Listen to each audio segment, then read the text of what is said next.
Hello, everybody, and welcome back to Westeros. We are coming at you with A Sea of Spears, episode 21. We are at over a score of episodes as Westerosi folk count such things, and we're glad to have you here with us.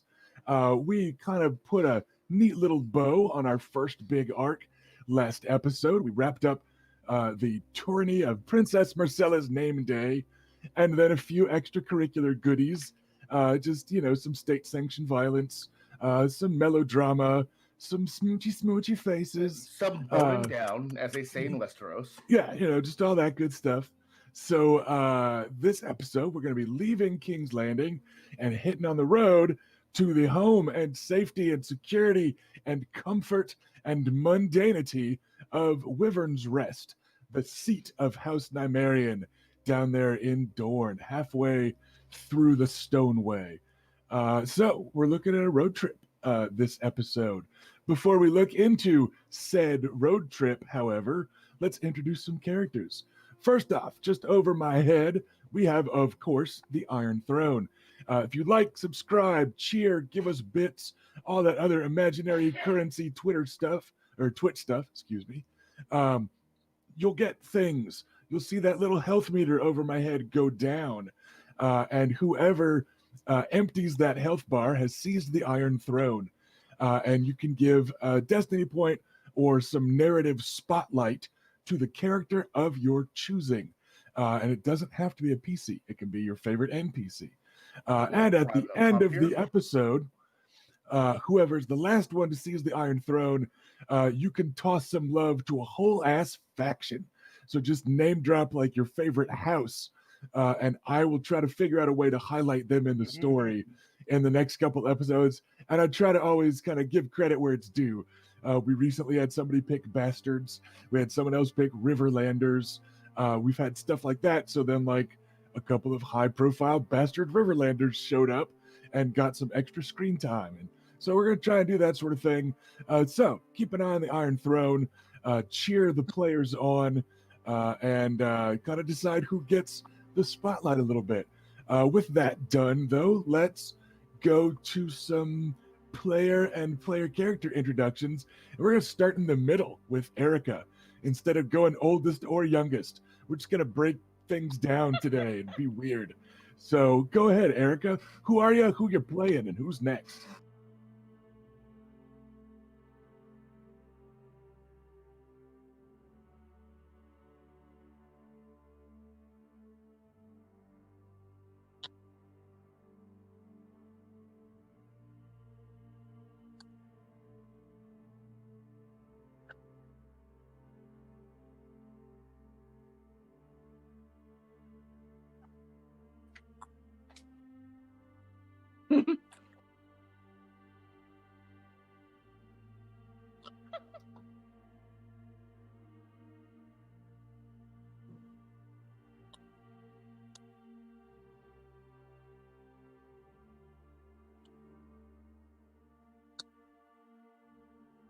Yeah, stream can't hear you, Erica. I don't know what's up.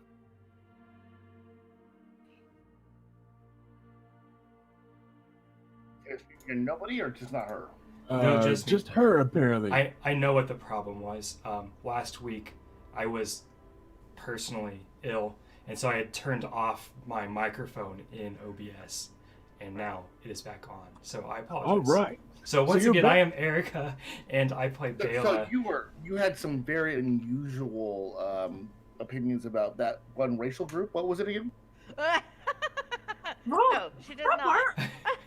Leave me alone. No, obviously a joke. I could never imagine anything hateful whatsoever. So. Elves in D&D, they are. Oh, those guys! Quite. Anybody who writes about elves too. Yeah, just any elves in fiction. Anyhow, I am the second eldest child and twin, and I am recovering from some injuries from the huge Tribe 7 combat that we were victorious in. Who did you fight? Like who was Bela up against? Who'd you fight? Oh, yeah, so I fought against our house's big rivals the Ironwoods, and the name of their eldest son is slipping my mind at the moment. But it doesn't matter because he's dead now because I killed him. Oh, Well, kind of. Their eldest is Cletus. He's the heir. But you killed Archibald, who was Oh. kind of their champion. Yeah, Oh, you okay. killed the scary one, but not the actual heir. eldest. Okay.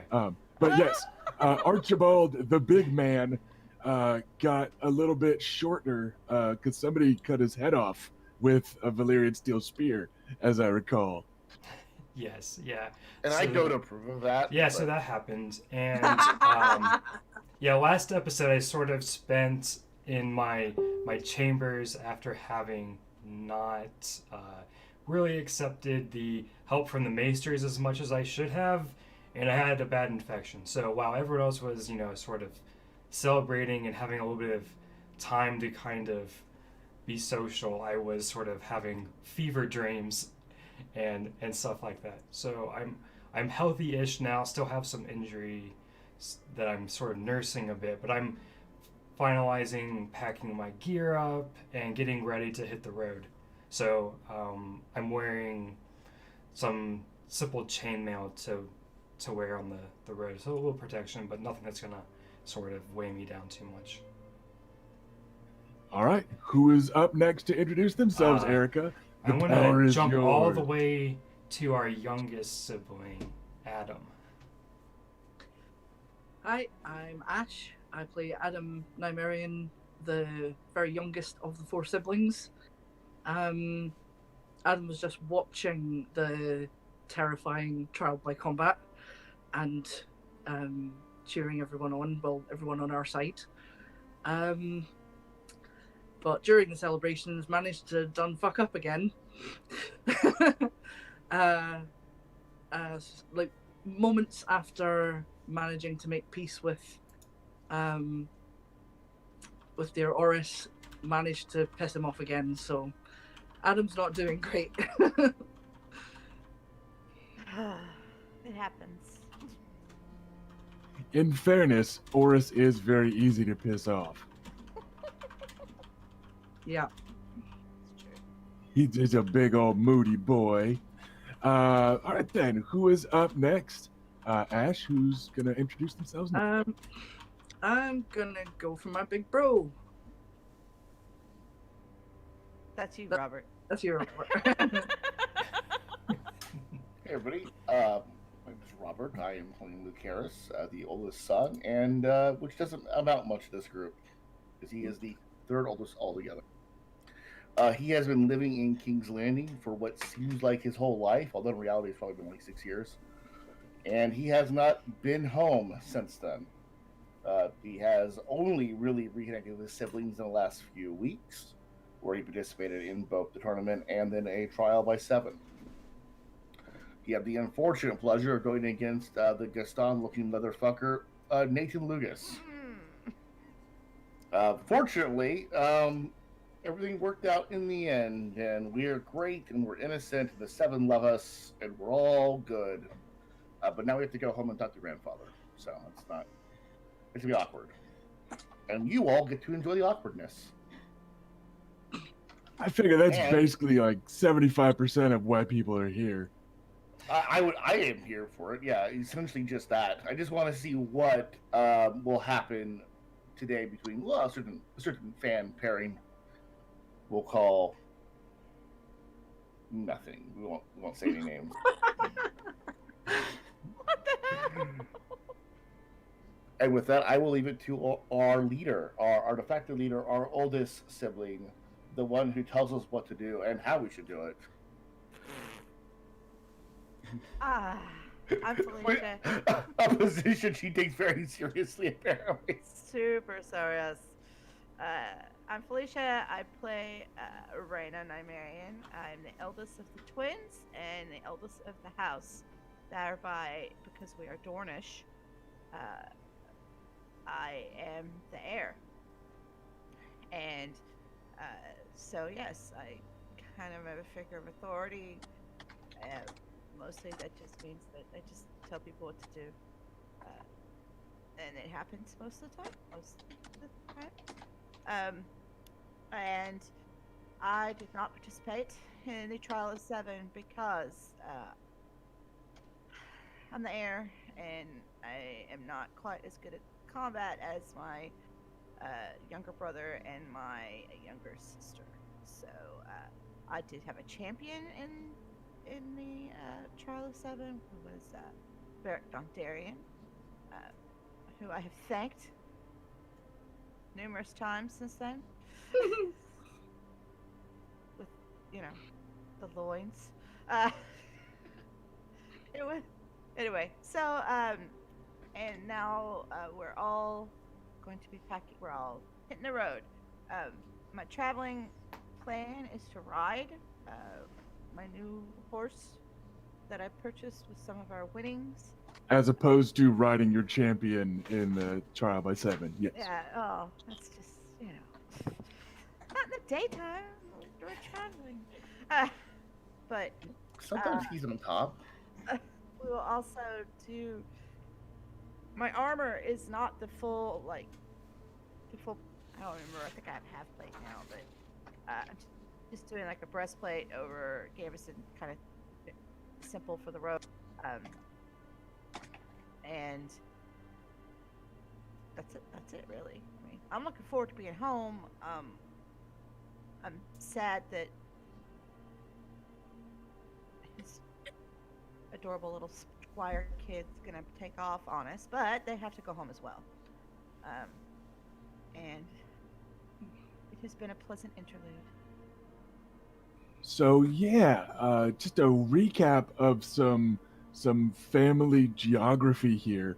The twins, Bela and Reyna, have basically been home their whole lives. Grandpa Makar, because it's been like 20 episodes, has been really, really kind of protective of them. And they've basically stayed in Wyvern's Rest. And the few times that they have left Wyvern's Rest, it's just been to go somewhere else in Dorne, like to visit Prince Doran in the capital, things like that. They've been kept very close to the chest. The sons have been sent away to be pages and squires and stuff. So the family has been kind of scattered for a while, and it's just been this tourney in King's Landing that really brought them all back together again. But they haven't all been together in Wyvern's Rest for 10 years. So yeah, it's going to be an emotionally charged journey home. Wyvern's Rest is looking forward to the future of House Nymaryen all being back in the keep in the castle all at once. It'll be cool. So yeah, it's we got a good little road trip going. Before that road trip quite kicks off, however, you guys have several NPCs that are traveling with you at least part of the way, and some that are traveling with you the rest of the way. Oris, your former squire, and now a knight in a nebulous position in relation to House Nymaryen, because he isn't quite a sworn sword, but he did fight for you in the trial, and he's traveling back with you to Wyvern's Rest. He's kind of overseeing packing up his wagon for sure, which was kind of the original one that you guys rode up with. And he's lashing stuff down and loading stuff up. And then he's kind of taken over some of the squires also and has them busy. So you currently have little Edric Dane, who is the squire to Lord Beric Dondarrion, but is also the Lord of Starfall in Dorne himself. But also little Robert Frey. And those two are both about 12 or 13 years old. And they're both just kind of hustling and bustling and doing all the running around and helping tie stuff down and seeing to the horses and double checking, that all the horses are hitched to wagons correctly and yada, yada, yada. So you guys have gotten some extra squire power. And then you also have Alysain Mormont, who is attached to little Robert Frey, and that Robert is nominally her squire. She isn't any fucking help today. Except for like carrying things if she's told to carry them, because she's not used to traveling with a group. She hasn't got a wagon. They rode in on like a shaggy little northern pony, and that's literally all they had. So she's not real used to kind of caravan stuff and how to load wagons efficiently and all that.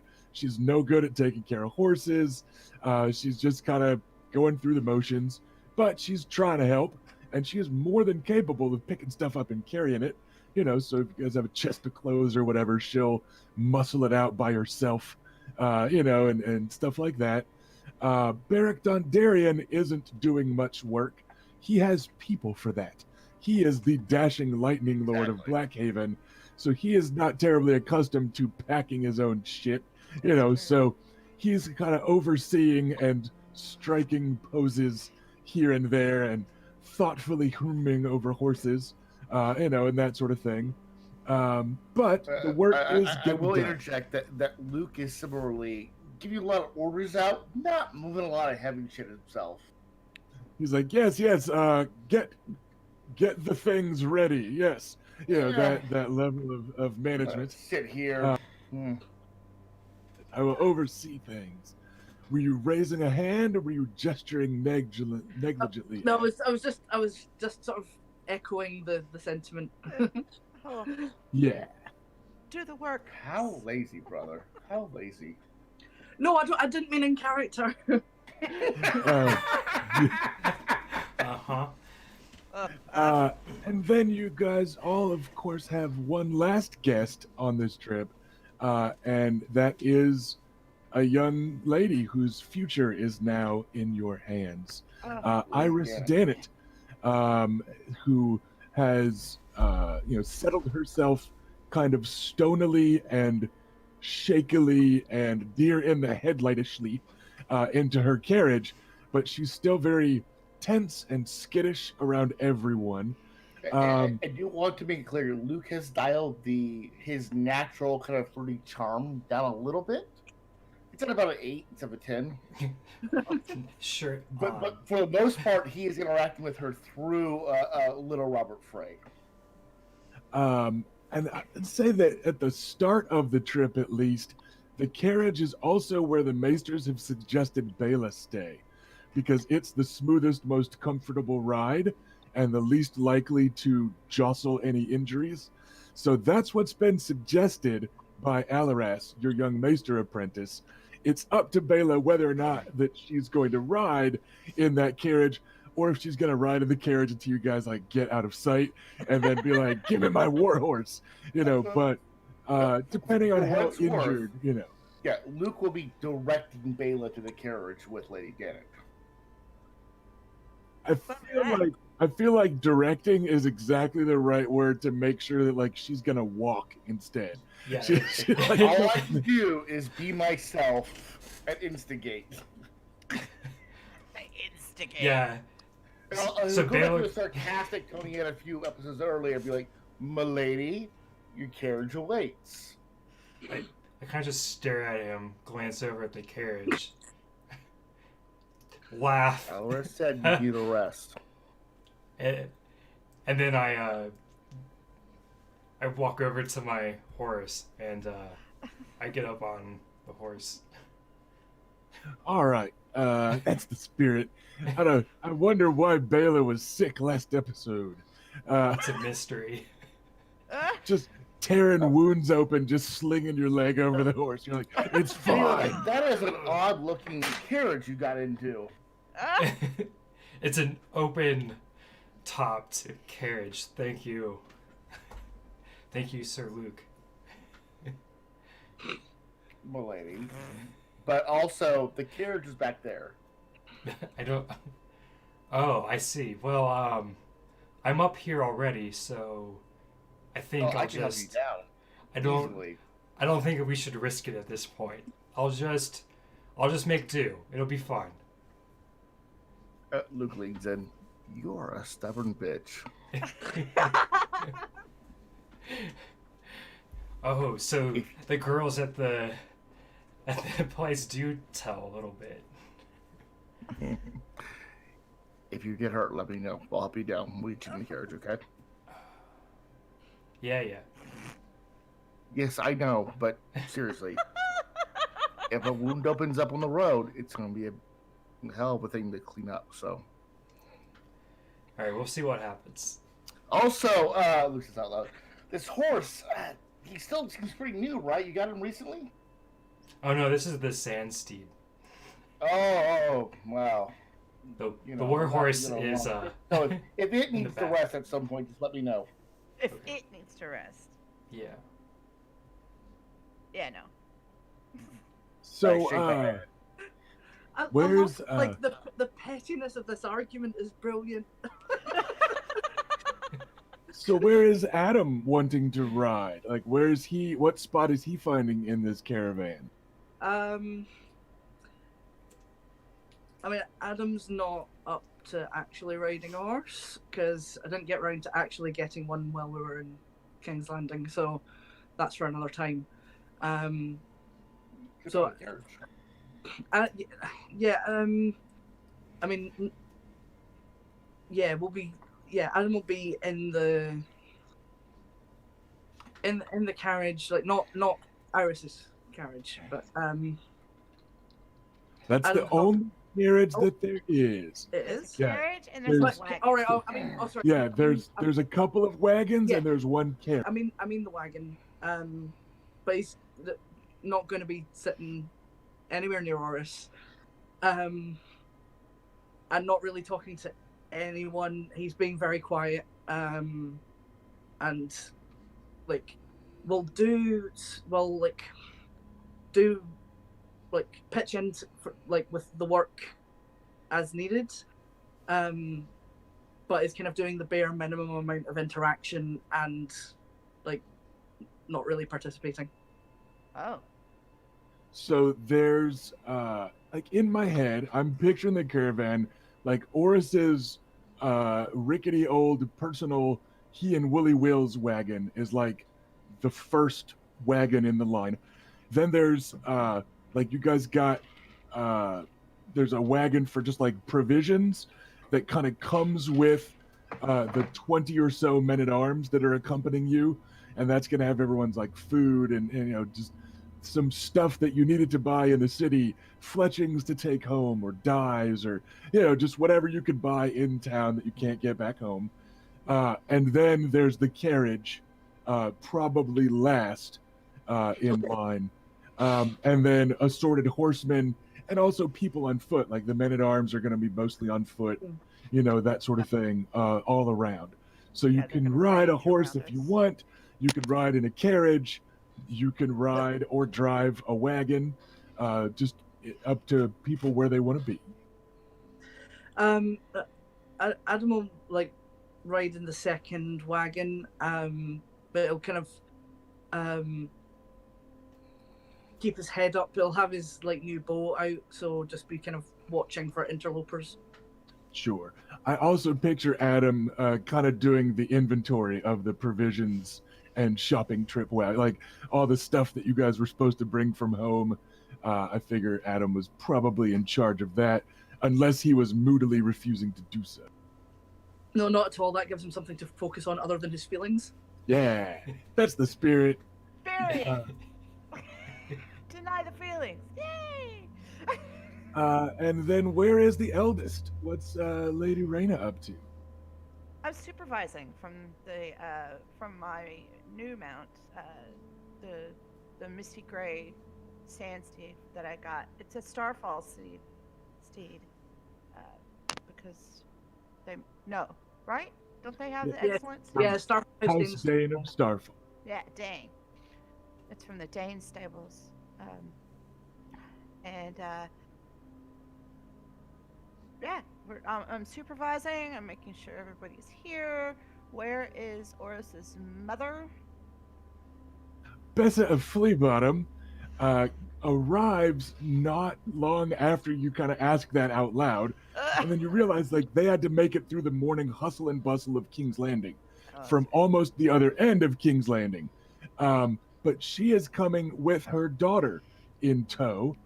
Her daughter has the kind of ballpark vendor style neck strap little stand basket thing. And she is selling rolls on the way. She's got like a wicker basket full of rolls, and she's got like the little shelf thing with like you know, like I said, it's like a leather strap in front of her. and she is calling out the sale of rolls on the way up there.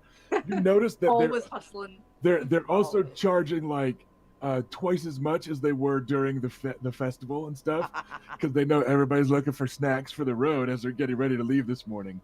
But it seems that Lady Bessa has handed the family business over to her eldest. So she's not coming, the daughter. How Correct. old is The daughter is going to be staying here. Willa, the eldest sister, is 16, maybe 17. It's hard to tell with small folk.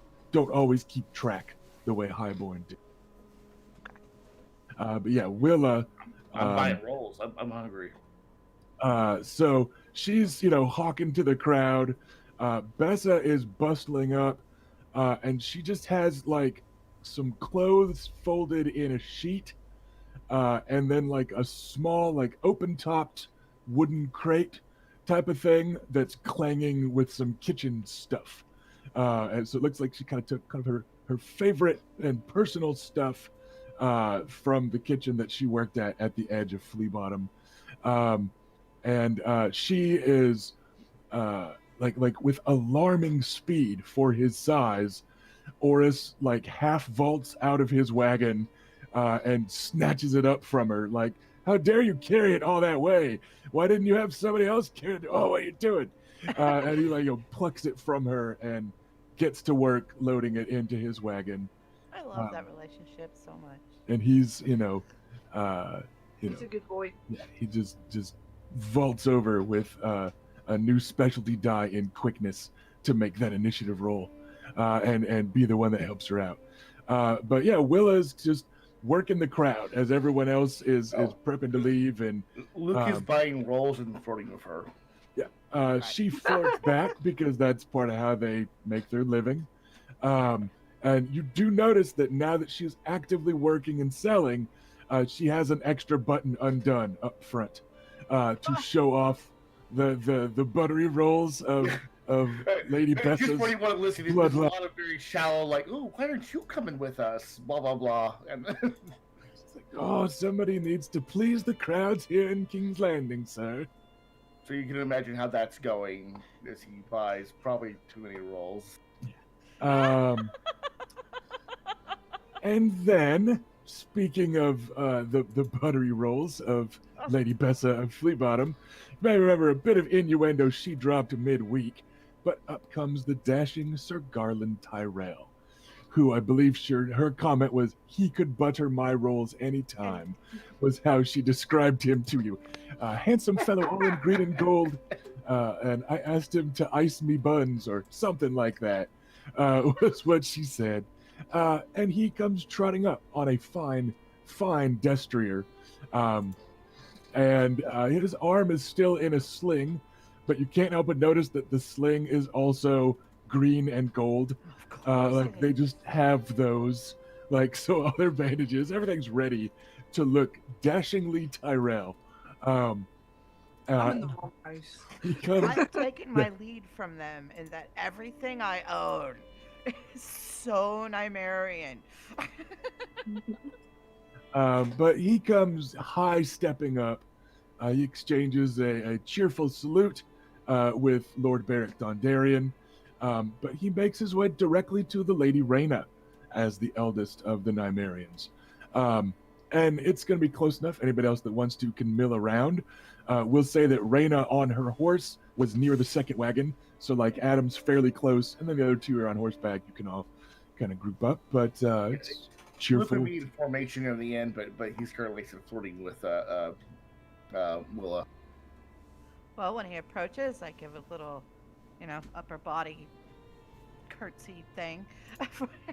And 7 blessings on your morning. How fares House Nymaryen this day? 7 blessings, Sir Garland. well, Sir Garland, we are excited and in high spirits, ready to return home to Wyvern's Rest. Indeed, by all accounts, certainly your trip here to King's Landing was no doubt a bit busier and more dramatic than you had planned. It was just different. Different levels of excitement. I think few will blame you for wanting to put the capital over your shoulder. And home is, of course, always a welcome respite. And he gestures vaguely behind him. Grandmother is currently overseeing our travel preparations, and I swallowed my pride, dampened down my courage, and beat a hasty retreat. You are most wise, Sir Knight. Hopefully, the word will not get out to damage my reputation for gallantry. But when she's in charge of people and has made her mind up to get moving early, there is no stopping her, and there are few survivors. Sorry. Yeah, that's not exactly a thing to laugh about. I'm sorry. I suspect that everyone scurries to make sure that her desires are all met. Indeed, that's the best way to prove your chances of making it out of the Vanguard and back to safety someday. But House Nymaryen seems to be well underway. I'm glad I caught you before you left. We are making excellent time, thanks to our, mostly, honestly, Sir Oris. The Aurochs. You struck well the other day. A canny bit of work getting him knighted. Well, he very much deserved it. He deserved it before this day, or before Long that day. overdue. We just made it happen. And a bold bit of work getting who knighted him to do the work. He says it almost worriedly, almost disapprovingly, just a little like, that was bold, that kind of tone. Well, I believe that The boldness was all his then. to Sir Oris, it was if his master, his teacher, could not knight him, then the only person who could compare to that would be His Majesty. Yes, of course, throughout the Reach, we often compare lowborn hedge knights to kings. Fantastic Right? jape. Sorry. We Well, are go what back- we experience. We're all limited by our birth, our lives. He only knew what he knew. Hey, go big or go home, I suppose. Well, it would seem it's time for House Nymaryen to have done both. Hmm. My congratulations on the completion of the trial by 7. And again, my apologies for not being able to assist you when you needed it most. Well, you were injured. That's fine. And we received gracious assistance from House Tyrell this week, things that were obvious and not. And House Nymaryen is appreciative. Indeed, it was House Tyrell's pleasure to make your acquaintance. Grandmother has been writing up a storm since she met you lot earlier in the week. So, best of luck with all that. That's his face. Lucas is going to trot up and kind of call out to him, Sir Garland. Sir Lucaris, 7 blessings. 7 blessings to you as well. You look well. Yes, thank you. Um, He says it in a teasing. I know. He knows it's a joke, but he also knows it's not a joke. may I bid you deliver a message to your grandmother for me? Of course. Luke will trot up to him and look down from the horse and go, let her know that there are no gifts I could purchase her she could not afford, nor words I can give her that she could not hear from others. But if she ever needs ears in the right situation and I can provide them, they're hers. Of course. I will let her know that you consider yourself owing her a boon, however you might repay. Indeed, if we should be blunt. And thank you, Sir Garland, for everything you and your house has done. It was a pleasure. Luke gives him a friendly nod.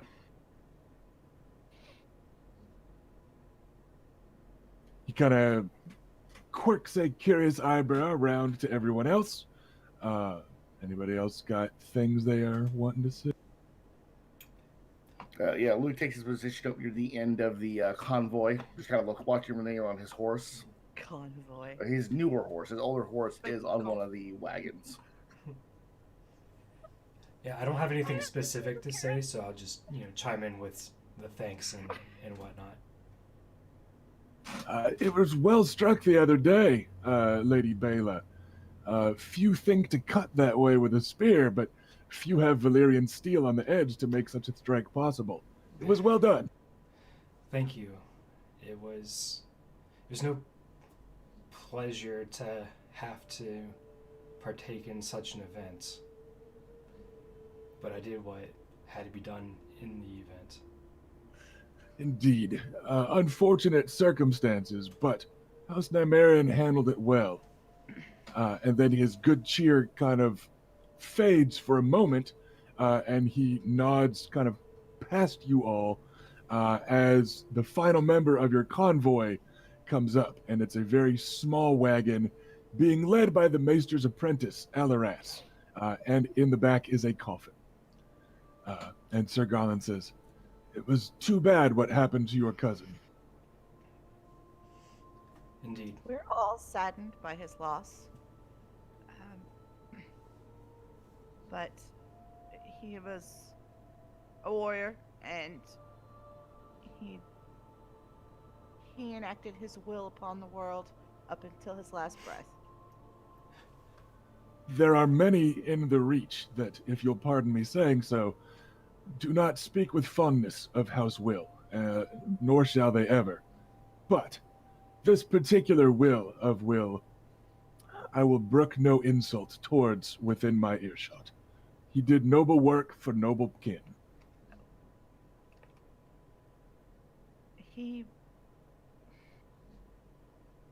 We miss him, and will continue to do so for a long time to come. But your words are kind and thoughtful. Thank you. Well then, it would seem that you are all assembled and ready. I will get back to grandmother and see how many of our servants and men-at-arms have survived her initial onslaught. I suspect we'll meet again soon before long, and I'll pass on my regards to my siblings. And he looks to just kind of each of you and gives, a polite little nod and includes all of you in that little kind of farewell greetings type of thing. Yeah, I give him a little salute. And with that, Sir Garland Tyrell trots out of your life atop his mighty blood-red destrier, high steps away, chin up, tail high, and he makes his way out of sight through the swiftly dismantling tourney grounds. I hate Quite a to see few you of go, them. but I love to watch you leave. Right? It's fair. It's fair. Quite a few of the pavilions were starting to empty out yesterday, and even more are today. Probably the last of them will close out tomorrow. Just depends on how long people wanted to hang out in King's Landing to nurse their wounds, to spend their prize money, or to catch up on business. But it's definitely, the pavilion grounds have been a dwindling.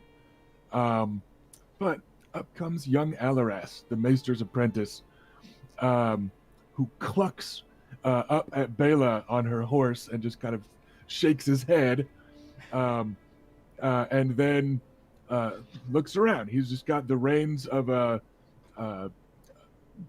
pony, essentially, because it's just pulling one small light wagon, and he just got, just walking it up by hand, and it's actually more of a cart because you can't even really ride in the back. And he just kind of looks to the noble siblings of House Nymaryen to see who to hand the reins to, and with them, the remains of your cousin Will. I nod at Luke. I will take them and lead them alongside my own horse. Alaras gives you a grave nod. I thought it best not to burden the Silent Sisters with it. They had already worked to prepare the body. The least I could do was save them a trip by also coming by to say farewell. It is appreciated, Alaras. Thank you. You, did tell your sister that I suggested she ride in the carriage, didn't you? At this point, I would have to tackle her and carry her into the carriage, which may do more harm than good. Indeed, with your own wounds only just barely closed. Very well. Truth I be will told, not I'm mention. not sure I could win the fight, but either way, it would be more bloodshed than we have now. I told her I did tell Very him. well. So he hands over the reins and he walks up to Reyna in that kind of maesterly shuffle that you know is hiding a Dornish swagger. But he saunters up, says, "Well, my fellow Dornishmen, it is sorry that you will be leaving King's Landing. Well, we will be sorry to no longer be able to enjoy your company so easily. Say hello to the rest of them, should you run into them down there." I will absolutely do so. Do you have anything you wish us to take or send on home for you? A negligent gesture. No, they're fine.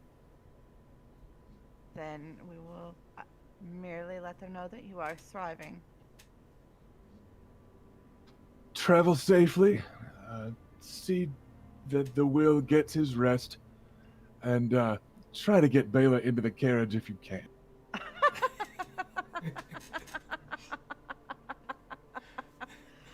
Oh, you're adorable.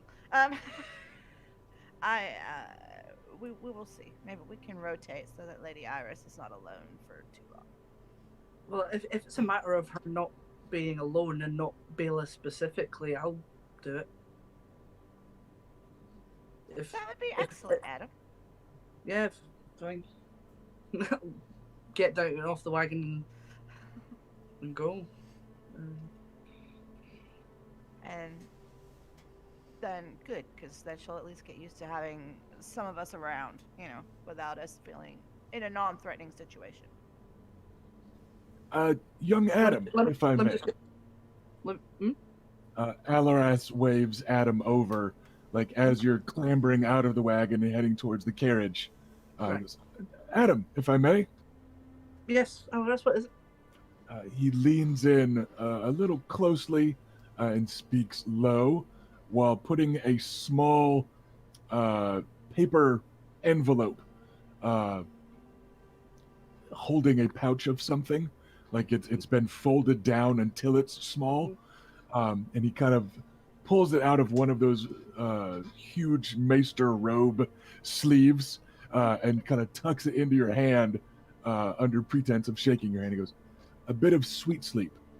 It might help you around all these horses, should you choose to try and ride." Oh, thank you, Alaras. That's very kind of you. Only a few grains. Oh, Yes? thank you. Gives you a Yes. very serious... Very serious. Thank you, Alaras. It was really good to meet you. You as well. Safe travels. And you. And then Alaras glances around. Anybody else? Specific commentary with Alaras the Maester's apprentice, who in public is not at all Sorella Sand, your cousin and one of the Sand Snakes. I will give one last comment to Alaras, and just along the lines of, if you hear of anything that may help our other cousin, as we discussed earlier, please let me know. Of Please course. write to me. Ravens to Wyvern's Rest are likely to become a bit more of a regular thing. You did not write nearly often enough, according to Grand Maester Pycel's very well-kept ledgers. I wrote to him. I just want to point that out. I actually have I started didn't on. mean to write, and You know, I need to check on the lady Janet. All right. I'll I don't think we should come crowd back. her, brother. I do have something to tell her, and then she will be left alone. Right. Well, I'll hold off until you're done then. So that last little bit of discontent sown cheerfully in his wake, Alaraz takes off after buying a few delicious yeasty rolls from Young He's Miller. just a great bro, and nothing more that I know of. Yeah. Bros being bros. Bros being bros, buying some rolls. Did you have something to say to a lady Janet, brother?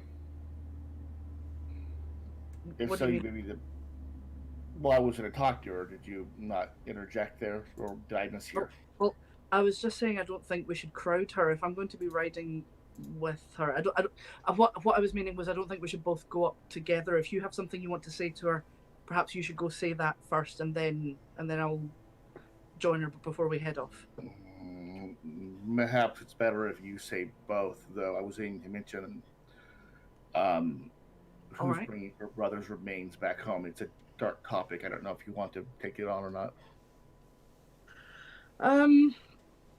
Well, I think I would be able to inform her with the Okay. requisite amount of tact. Let her know I'll let her know that the Ironwoods are taking his remains home. But I yes. mean, I really I'd really just planned on companionable silence at best.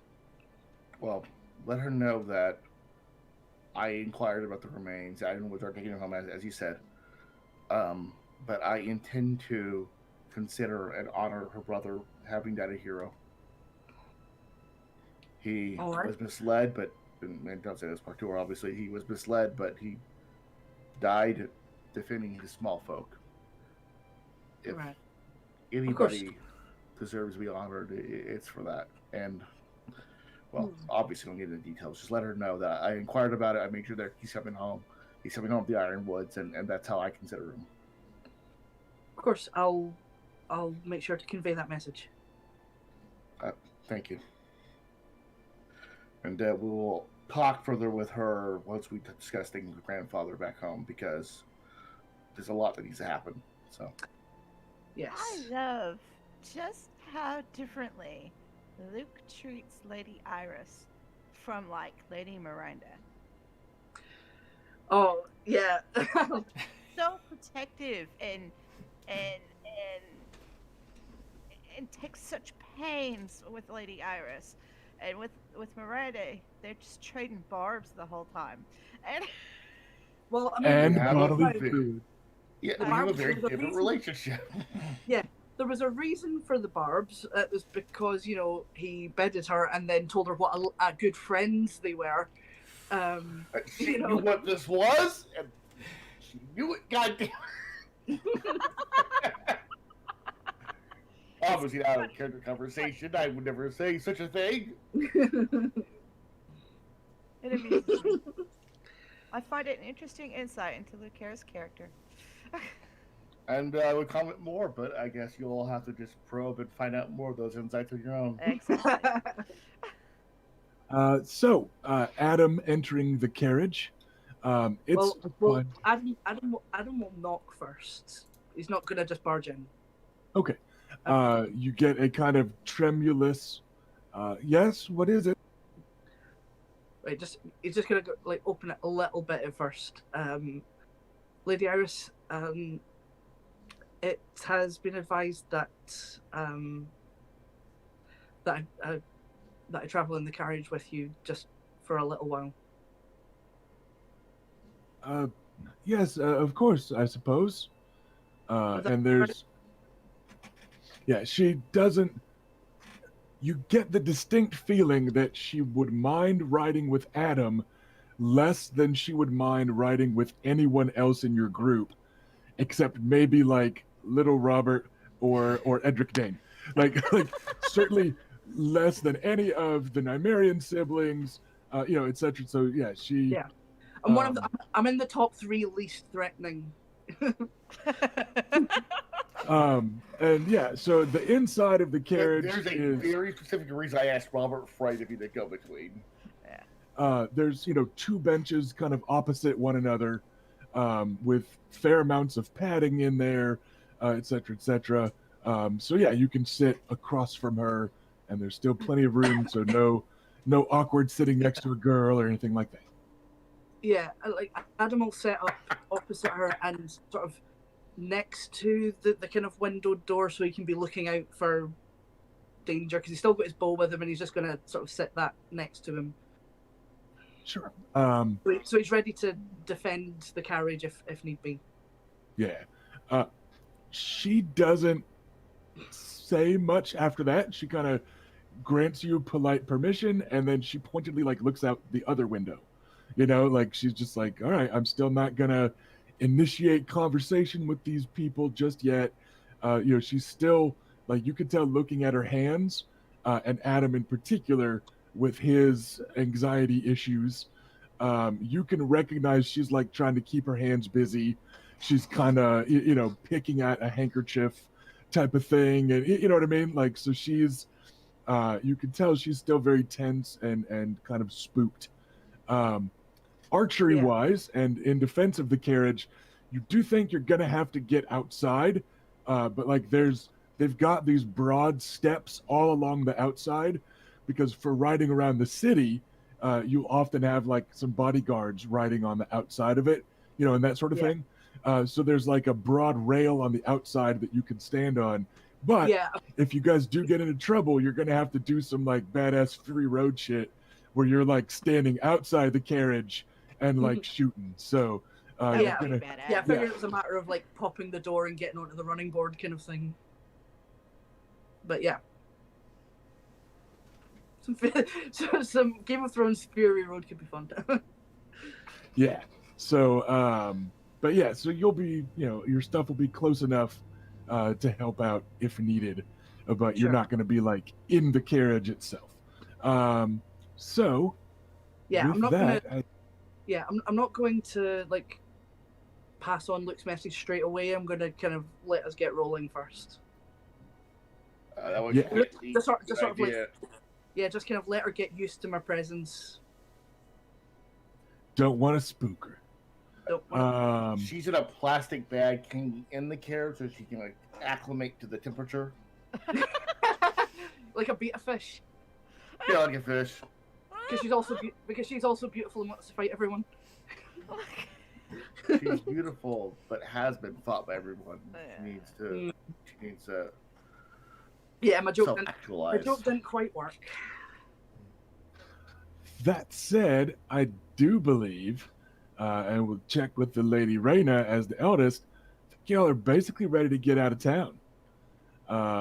Any other preps that people need?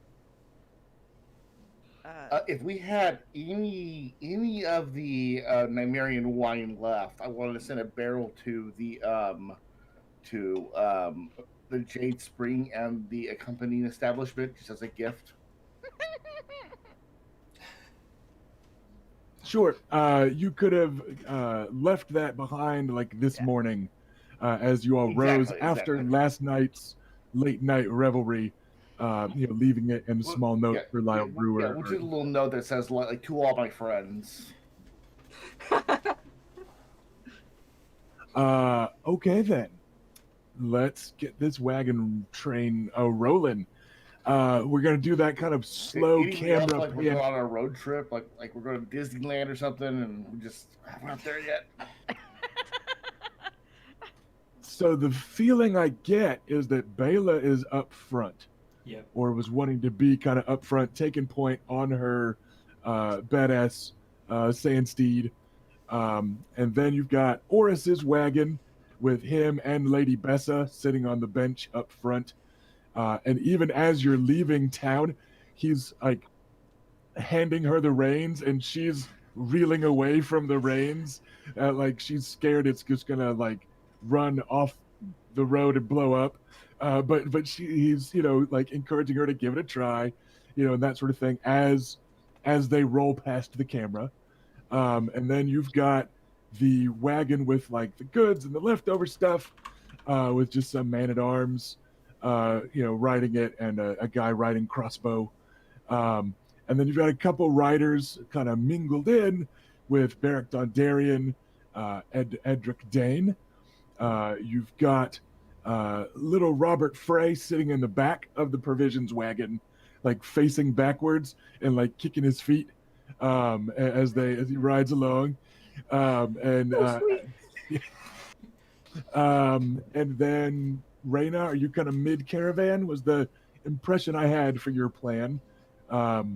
So you're kind of opposite side of the caravan, and then we've got a couple small rows of footmen walking along. Again, it's like 5 and 5 of them, and then the carriage with Adam's face kind of pressed up against the glass. No.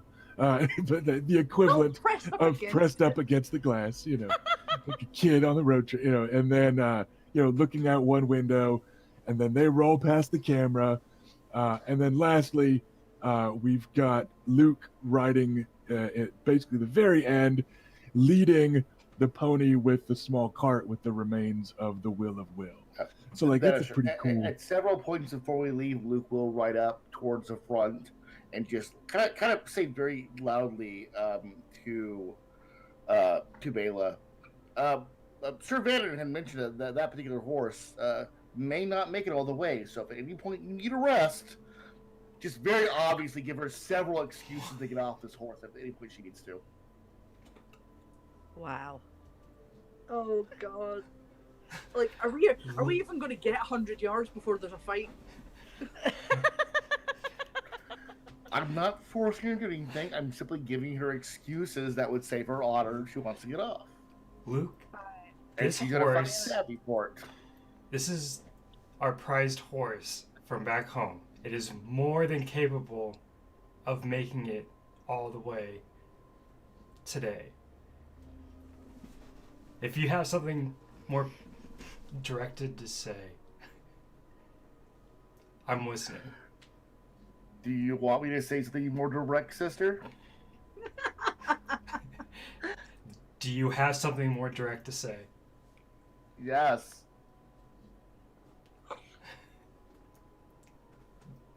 I'm listening.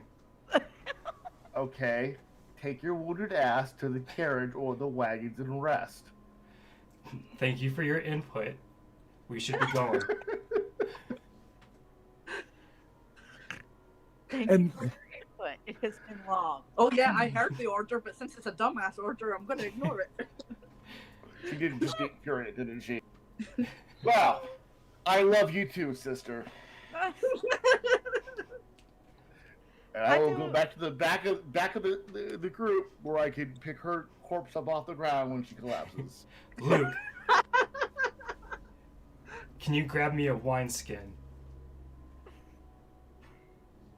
Yes. Thank you. Drink it You and are drive. welcome, sister. A few minutes later, I come back up and toss her a wineskin. I can toss it real hard to see if she can catch it. She does. A little high, but yeah, just it's awkward. Guys are Whack. And I shake my head and I glare at her and slowly let the caravan move forward so I fall back into the back of it. Yeah, I got the distinct impression that Bela was not slowing down for that conversation. She was like, "No, I'm really going to feel ride like while you tell no. me I'm not supposed to ride." Yeah. Yeah, pretty much. She's probably picking up speed as it goes on, Raina does move around throughout the day, different positions, checking in, making sure everybody's okay. Are we leisurely traveling? Like, are we going to stop for a midday meal? I don't know. Are you? You're the ranking person in this particular troop.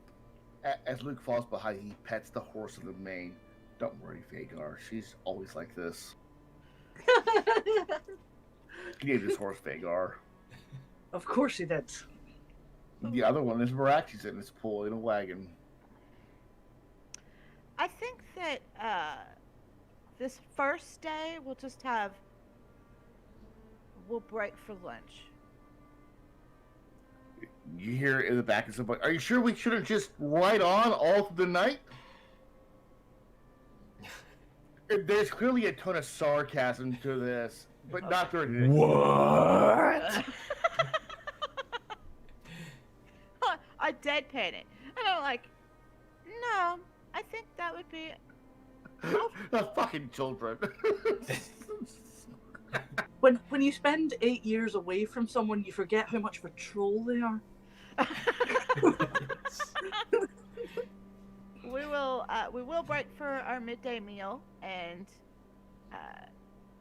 that will allow Adam and Lady Iris to get out of the carriage, stretch their legs, walk around. Don't get a DVT. Don't want the deep vein thrombosis. And get Bela off the horse for a little bit, and work different muscles, and etc.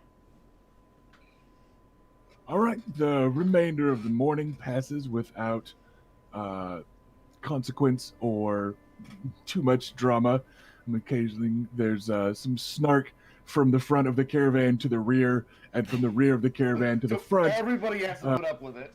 Yeah, Edric Dane on his own horse has been pressed into service to deliver messages from time to time, and he is enjoying it immensely. Like he's just grinning as he goes galloping up to the front, and then pulls his horse off to the side and like waits for the rear of the caravan to catch up, and he just looks smug. And he's like, "The Lady Bela said," because he's getting the mouth off a little, So that's about it in terms of excitement. Oh my God, Domina! Woo! All right, Oh, go yeah. on. Sorry. Yeah, Dommy farts, they happen.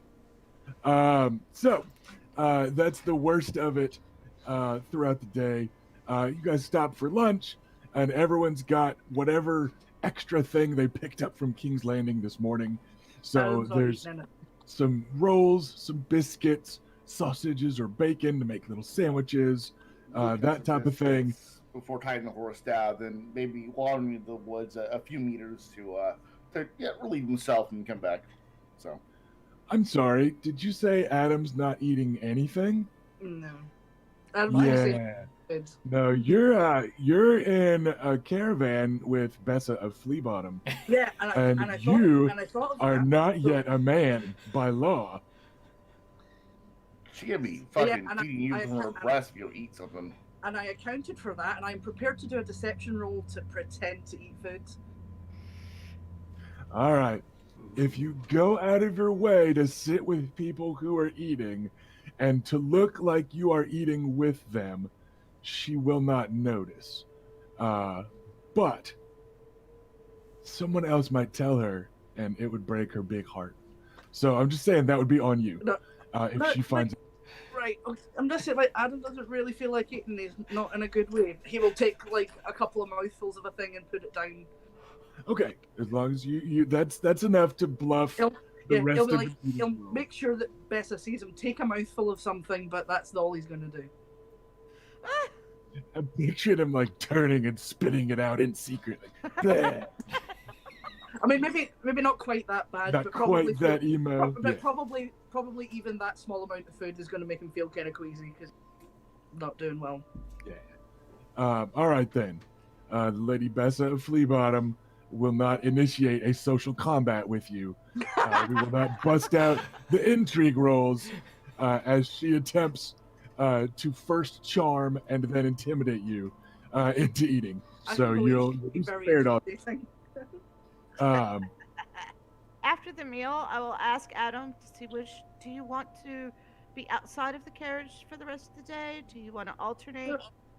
No, it was fine actually. And I still haven't passed on Luke's message, so I should probably do that before the end of today.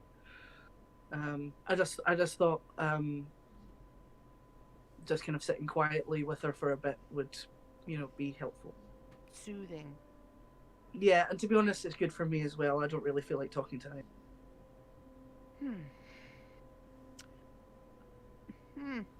Well, Very well. Stay in there. I mean, I just don't want you to feel like I've trapped you in this box. No, you haven't. I volunteered.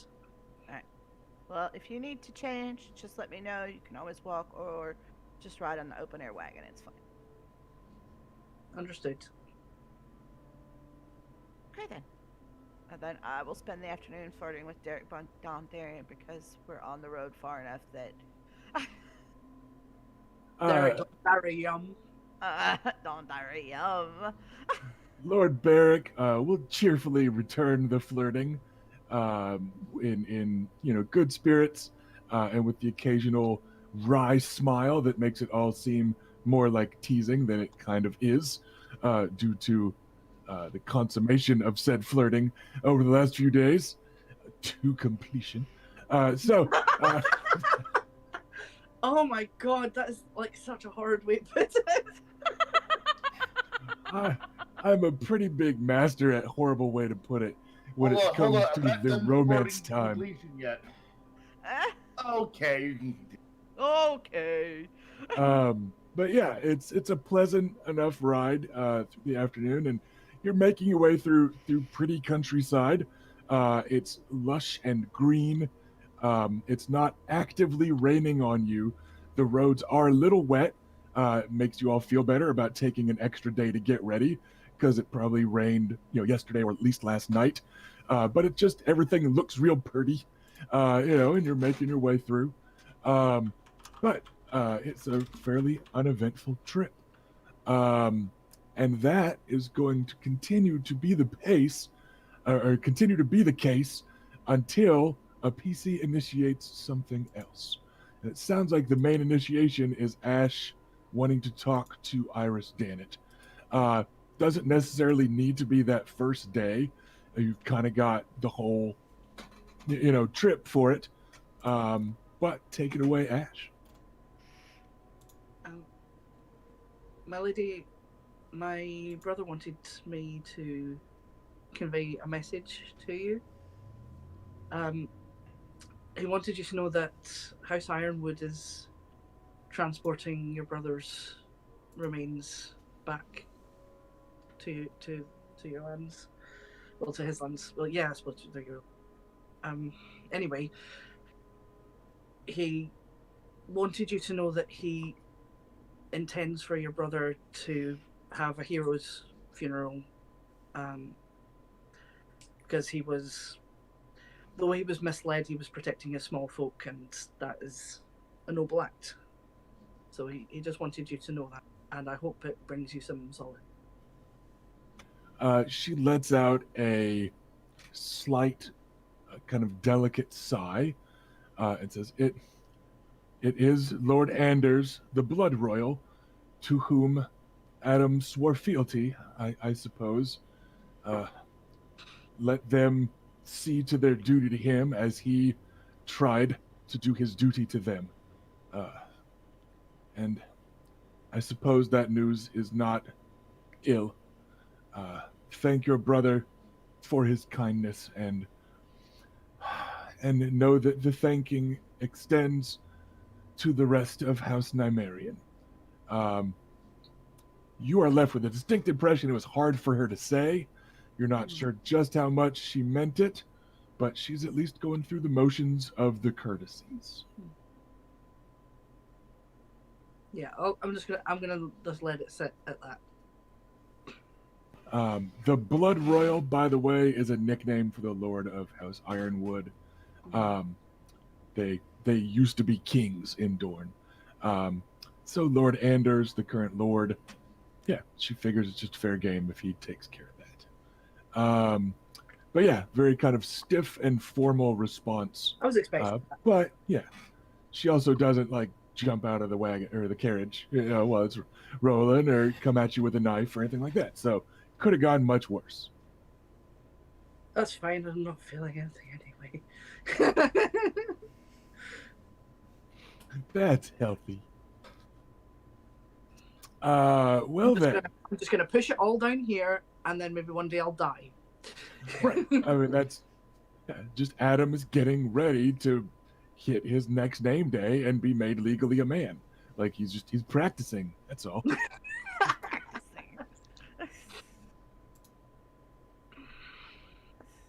All right then. Any other particular conversations that people are planning to press in basically the first half of your trip home? Because if not, we can kind of fast forward to Blackhaven as Lord Barrick and Lord Edric Dane are taking their leave. Yeah, nothing here. More of a type back and forth, nothing specific. So. Yeah, How- no, Adam's not gonna. Sorry, go ahead. How obvious is the tension between Oris and Adam? So I say this because my character was having like fever dreams, and so like missed all of that happened. So like, All right. like I'm not aware of that. So like, Yeah. Well, these two characters are normally kind of like a little bit brooding and such anyhow. But like, I just want to know, like, is there anything that makes it appear even more so? Right. Well, Adam has a deception of 2, so when something's wrong, he's not good at hiding it. So, people will notice that something's up with Adam anyway, given that like he will normally like eat food and talk to people, and he's being really quiet and not eating and not interacting and just kind of stay like 1,000 yards staring into the distance. But he also, at the time after Aura stormed out, told Reyna what happened because she saw what happened and kind of asked. So there's every possibility that Reyna will. I guess it's up to Felicia whether Reyna told Bela what happened, or Luke for that matter. Well, Luke was kind of there, but like not sure how much attention he was paying. Well, I of course tell Bela. I mean, Okay. yeah, I would tell you. I mean, even if it's during those first, the long afternoons on the road, they're pretty boring. And let her know that they are currently estranged, and that Horace is very angry about us keeping from him his parentage, but not angry enough to actually like ask us what his parentage is. Okay. So that was going to be a point of order, is whether or not you informed me that no one had yet told him. Yeah, who the we have parent not was. told him yet. Okay. I was waiting until I it was was just I was us. kind of secretly hoping that my character could be mixed up on that specific point of detail and then let it slip, thinking that Oris already knew. You can be mixed up on it if you want. Yeah. But yeah, basically like Adam he was basically offering to tell Oris, but he didn't want to assume that Oris wanted to know. He was saying I think I know this bit of information. Do you want this bit of information? And he got really pissed. So, yeah. Oris, for his part, is just acting like Oris in that he's not initiating conversations with much of anybody except for kind of, caravan oversee typey stuff. He's just been kind of helping with the squires, talking to Bessa a lot on the road, when that's actually maybe a little weird for you guys. Like, Oris has been talking to someone a lot. But not with the Nymaryen siblings. He has not been like rude, or going out of his way to like be hateful or whatever. He's just been answering you with very curt grunts and shrugs and that sort of thing again, and not really wanting to talk to you guys. Okay. And for the record, I'm leaving that be, like I said, until it's just us and our people on the road. I'm also going to basically ignore everything of Oris for now. The second of the trip, I might say something. We'll see what happens. So, the first half or so of the trip, you are making your way south and a little east through the Kingswood on the now very well traveled road from King's Landing to Storm's End. Certainly during the reign of the usurper king, Robert Baratheon, Storm's End to King's Landing has become a pretty important stretch of King's Road. Not that it was ever an obscure stretch of the King's Road or anything. But you make your way down through the King's Wood, and then you're basically hooking a right off the King's Road to skirt the edges of the King's Wood on one side and the start of the Red Mountains on the other.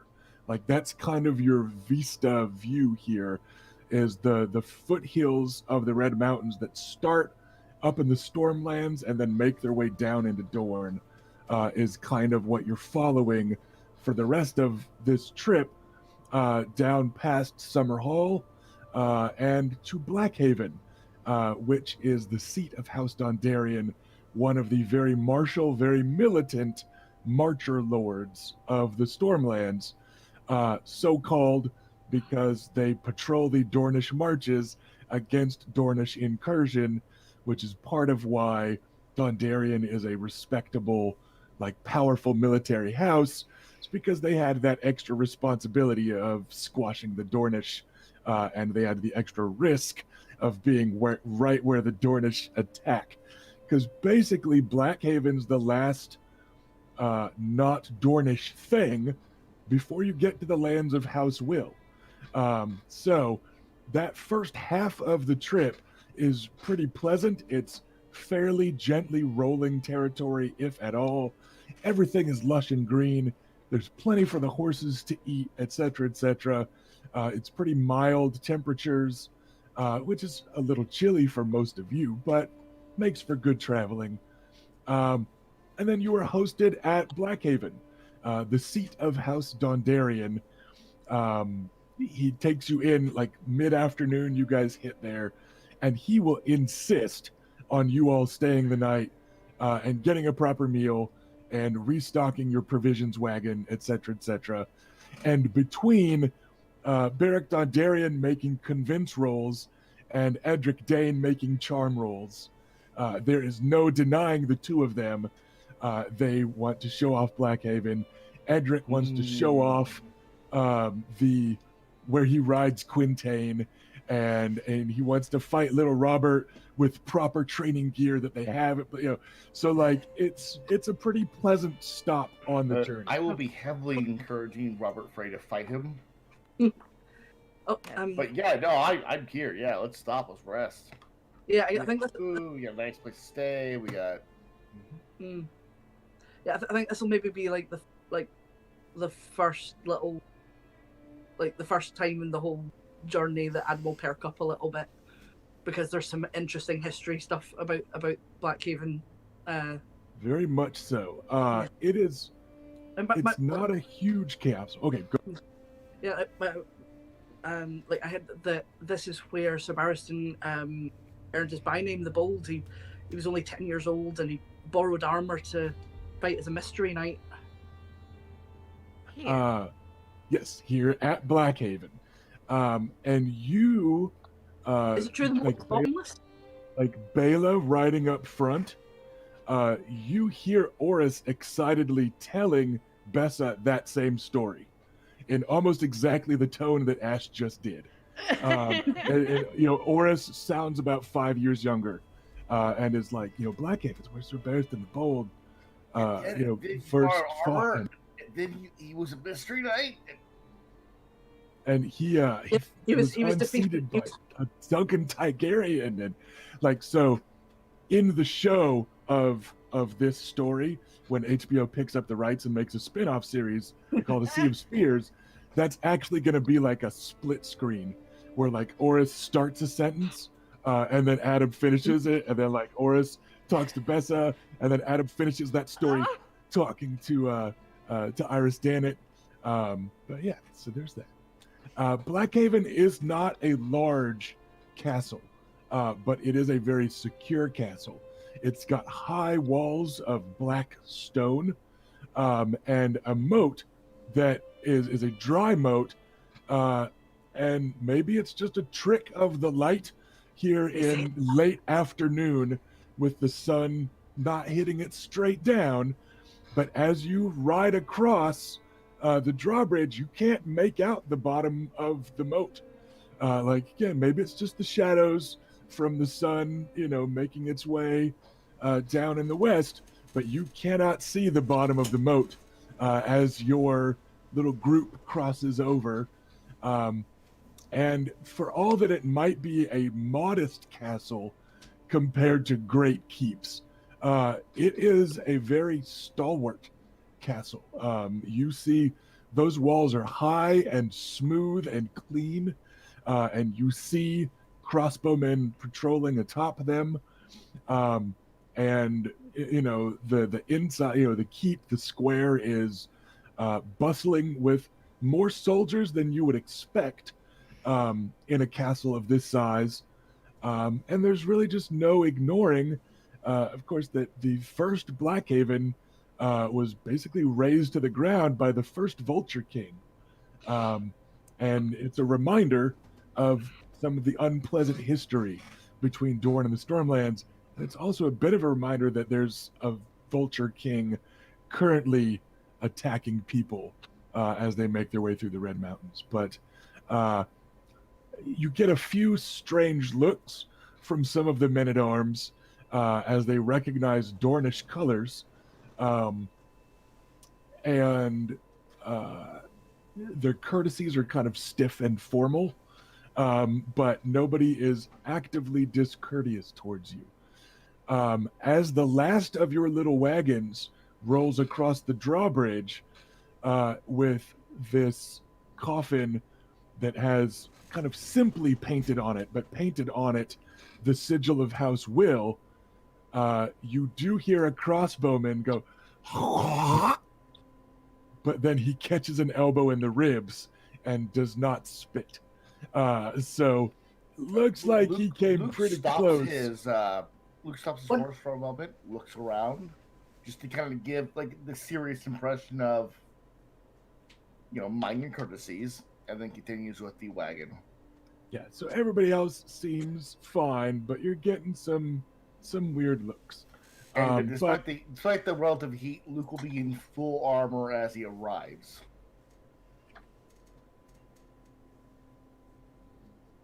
So yeah, nothing overtly unpleasant is allowed to happen because you notice Lord Beric Dondarrion giving a kind of sweeping look around the courtyard, wearing the cloak that Adam gifted to him,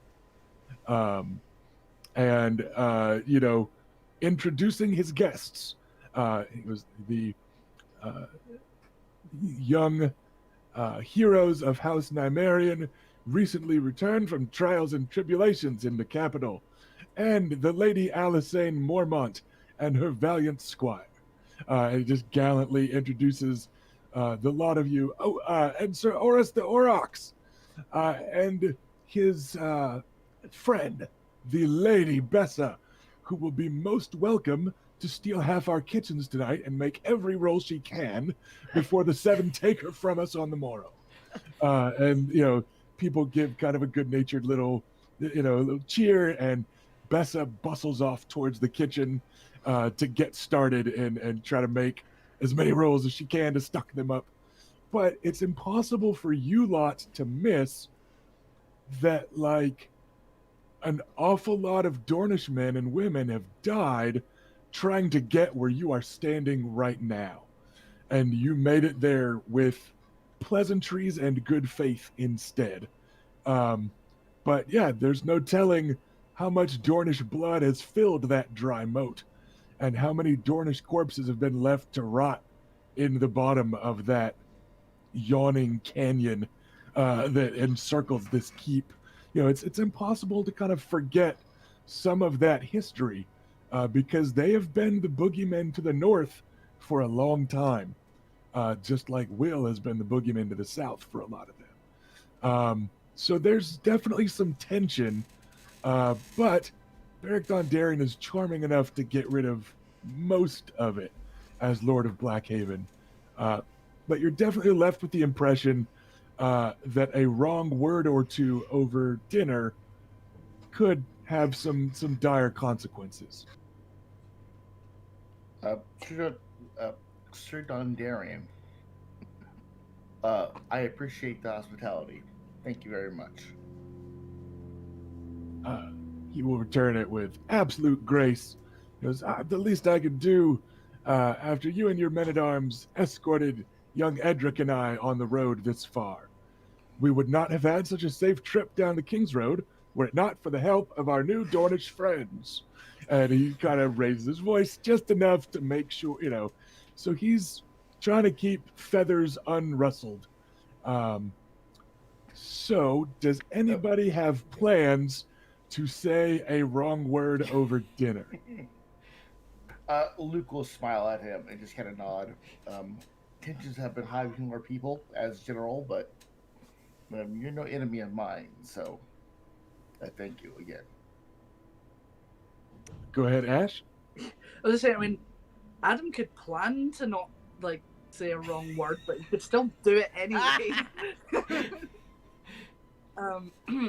But no, Adam's going to be kind of quietly interested. But yeah, other than Luke is relatively taken back. Sorry, go ahead. No, you go ahead. I was just going to say, Luke is relatively taken back, but the history of the place and looking it over and the full history of where he's at right now and what it would normally have cost. So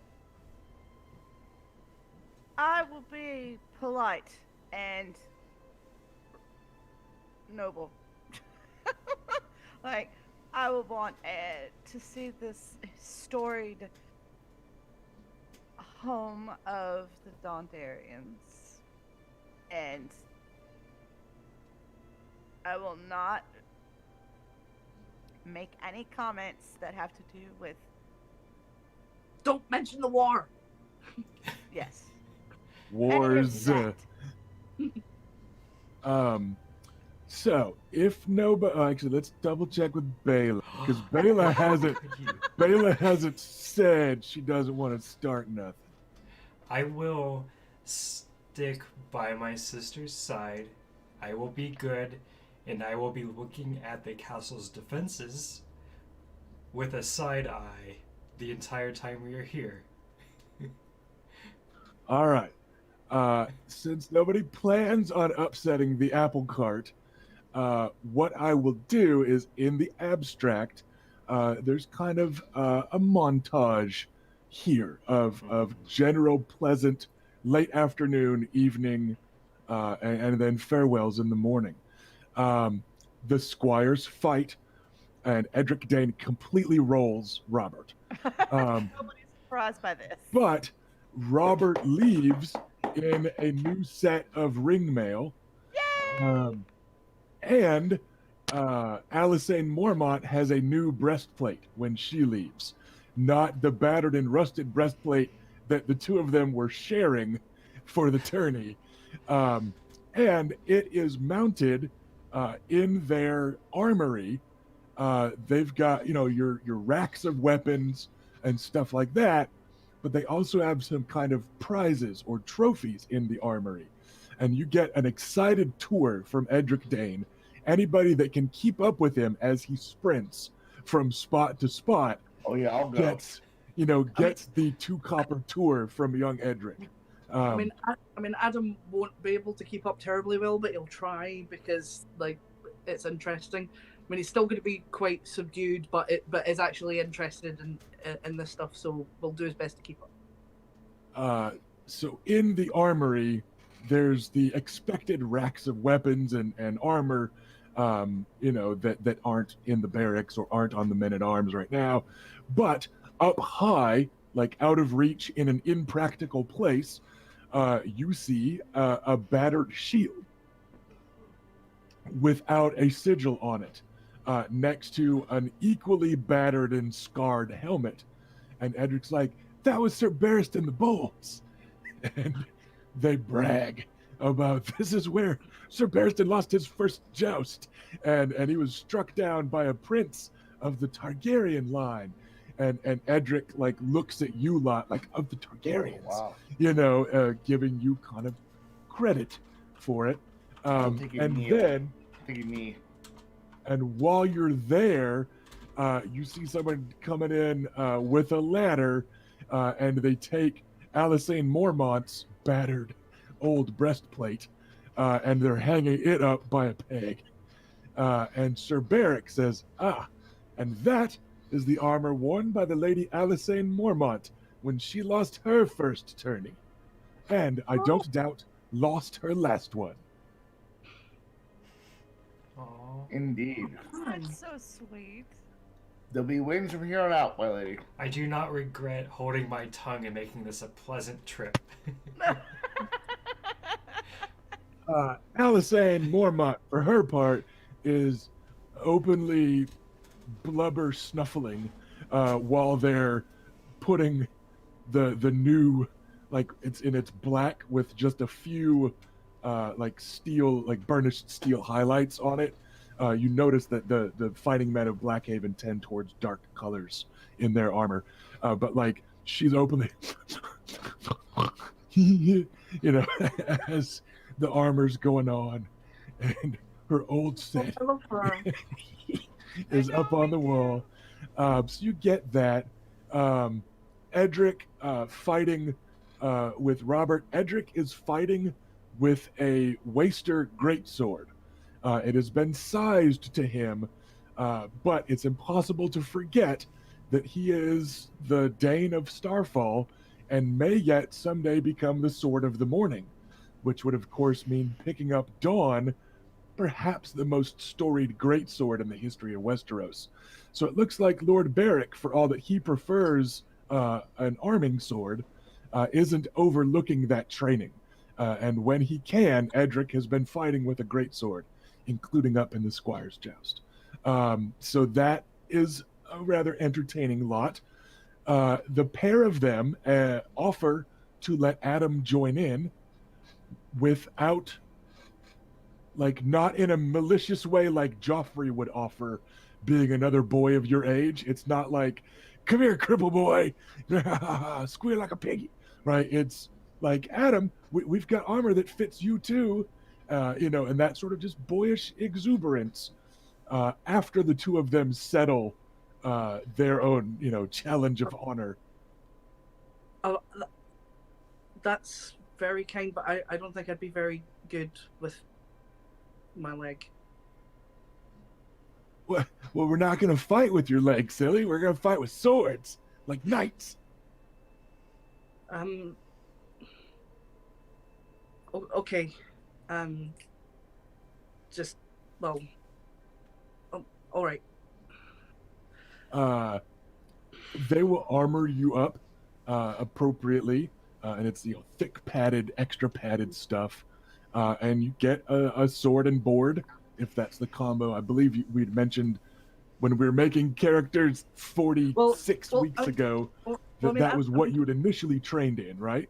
Yeah, I mean, Adam does have like sets of it. Does have his own armor, and he does have a bastard sword, but he just never carries it around. And they can hook you up with a Waster bastard sword then. But they do specifically use training armor, extra padded, specifically to prevent, what ends up happening is under the watchful gaze of Lord Beric, and I'm assuming at least Bela is going to be watching this, if not everyone. Edric fights both of you at once. And Beric, with good humor but confidence, is wagering openly on Edric taking both of you. And it is a hard-fought battle, and you are able to disarm him at one point. But then he just, brawls with it to finish you off. It just does, a mixed martial art tackle and grabs, a dagger from his belt to, hold the hilt against your helmet. And which counts as but you got in a hit on him, you disarmed him. Robert got a hit on him too, and you guys did pretty well when you consider that he is Yeah, well, I mean, he's been training every day with someone very talented. Well done, brother. Well done. Adam hasn't fought in 3 or 4 months and has a crippled leg, but he still has fighting 3, so he's not like he still did a bunch of squires training, so he's not dreadful or anything. He's just impaired. Yeah, and there's a distinct difference in Adam has technique and training, and Robert Frey has enthusiasm. So Yeah, he's just got guess- fighting too. Adam looks pointedly better, than little Robert. But Edric Dane is, the nephew of Sir Arthur Dane, and has been trained by Beric Dondarrion and a master at arms, and he gets the better of it. But everybody looks impressed, kind of perhaps to Adam's surprise, as Adam is then helped up by Edric. Afterwards, everyone's cheering. Yeah, everyone's cheering all of you. It is a pleasant Look loss. around. Is Oris watching? Oris is making a big show of not facing the squires as they fight, but he could certainly be looking sideways through that thick, shaggy mane of black hair that he's got hanging over his face again, as he sits sharpening his sword at a 90-degree angle, not watching. Could be watching, but wasn't commenting or, that sort of thing. Okay. Cool. I mean, like, Adam's gonna come away from that feeling like more confident, because he'd have gone into it very, very unsure, because he doesn't basically has like sort of assumed he would never be able to do that again. So it's like, oh, okay, I've like not lost the whole skill altogether. So pleasant late afternoon of that, and then those two squires start to ride Quintain, and they don't make a boisterous, loud offer to let you join in. You get the feeling that Lord Beric or another experienced horseman might have just told them not to pressure Adam to ride. So they seem content and excited that you took part in their small melee, but they don't pressure you to ride at Quintain with them. But they start riding, and you notice that Alisane is openly listening in, as the squires are getting tips from Beric Dondarrion and that sort of thing. She's trying to pay attention so that she can know how to do this fancy horse fighting stuff better. So that's kind of what carries everybody into dinner, which is a thoroughly pleasant affair. Everybody in the hall gets some of Bessa's rolls, and she makes a big show of going back to work as soon as she's done eating to go make some more to make sure that they are stocked up. Adam, Yeah. the others are going riding. Are you not going to go with them?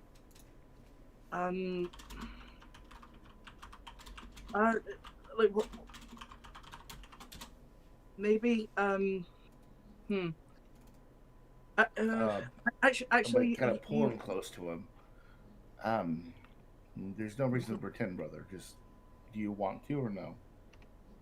Of course I do.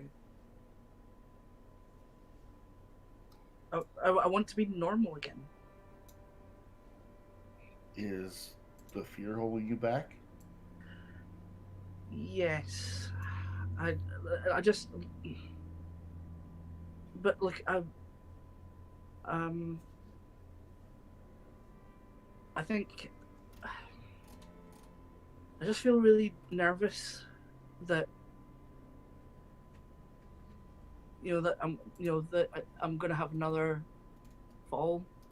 Yeah. And maybe it'll be worse this time, and I won't come back from it. One hurt you bad, and now you don't think you're even as good as you were then, right?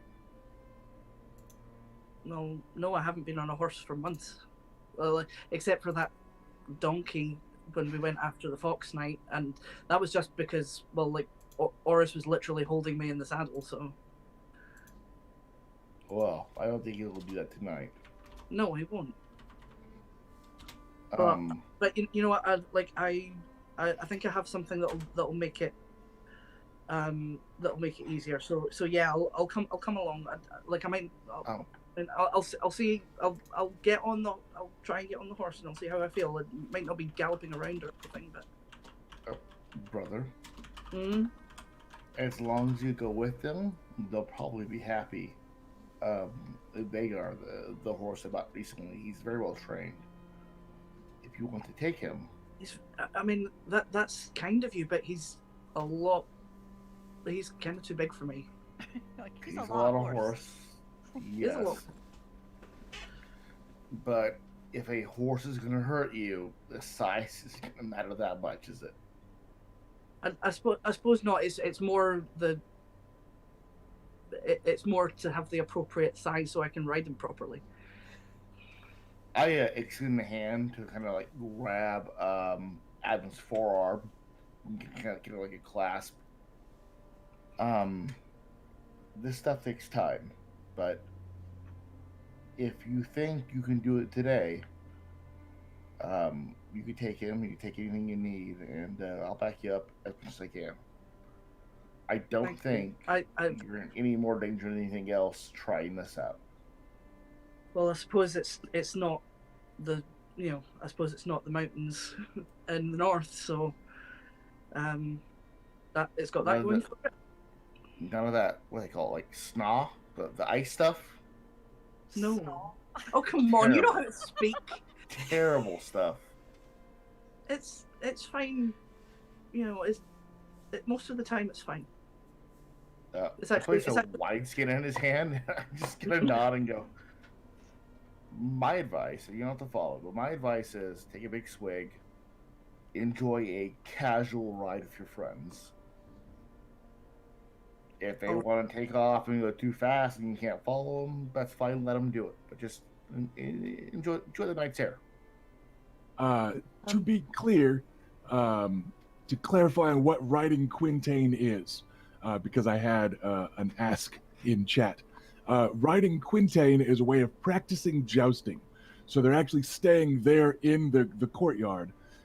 It is the kind of signpost-looking thing that you see in medieval movies sometimes, where you charge at it. It's got like 2 wooden arms or 1 wooden arm and a thing on a rope, some combination of stuff where you charge at it and you smack into one side and it spins around. And it's a way to test that you keep going fast enough, stay agile in the saddle, ride and strike with confidence, because you hit one side and the other end spins around and smacks you with like a sack full of sand. So they're not going for like a ride outside or anything. It's not a huge long trip. Yeah, it's the kids taking turns, basically doing this jousting practice. Right. Well, I mean, I suppose I could do a few rounds and then see if I feel up to doing that, and then I'm still being part of the group. Adam, what I will say is this: you are free to give it a go, but if you have any issue with it, I need you to do something else tonight, so you may be busy. No, that's all right. Alaris gave me something to take to, calm my nerves a bit if I was going to ride, so I could take that. Yeah, give it a try. Thanks for I'm going trying to.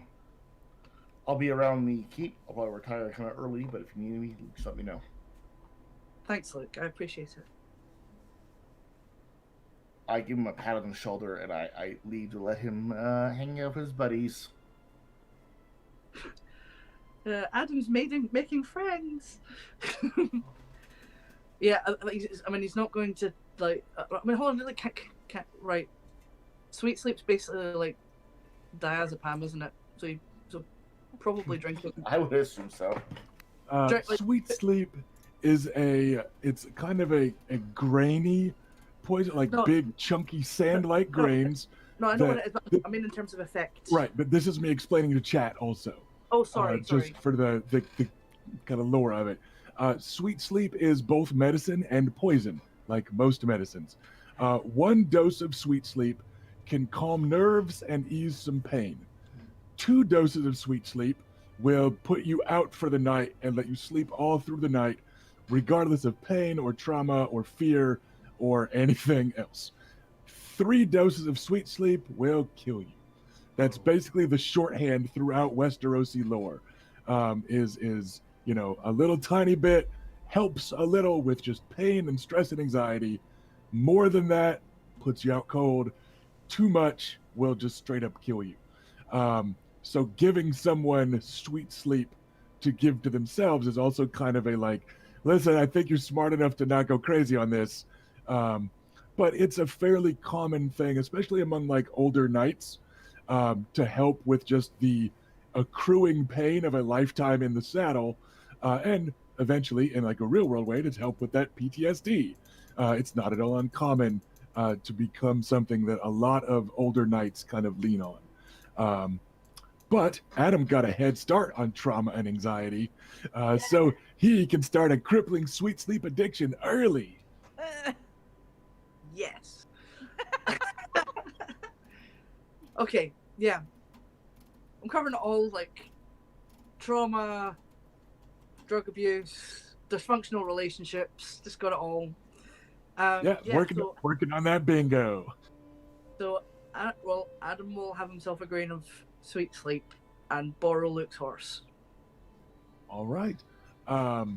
As you, but I guess he'll probably like try like enlist a nearby knight to like give him a hand or something, because he will explain like I have not ridden a horse for like several months. He's kind of cagey about like not telling people that he's afraid of it, but he will tell people he's out of practice. There's a stable boy that comes up and holds the reins as you climb up, and they do have a little stool to help out because they just sometimes need that for any squire getting on a horse. But you notice after like the blur of motion of you swinging your leg up and over and settling into the saddle and kind of looking around from up high, Beric Dondarrion appears kind of out of nowhere, like he was hiding in your blind spot as you swung your cloak up and over the horse type of thing. And suddenly you look down, and holding the reins is Lord Beric Dondarrion instead. And he goes, perhaps a walk around the courtyard first to get you and the horse accustomed to one another. That sounds like a fine idea, my lord.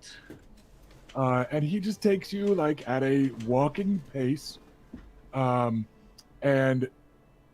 hands on the reins of the horse as you start going.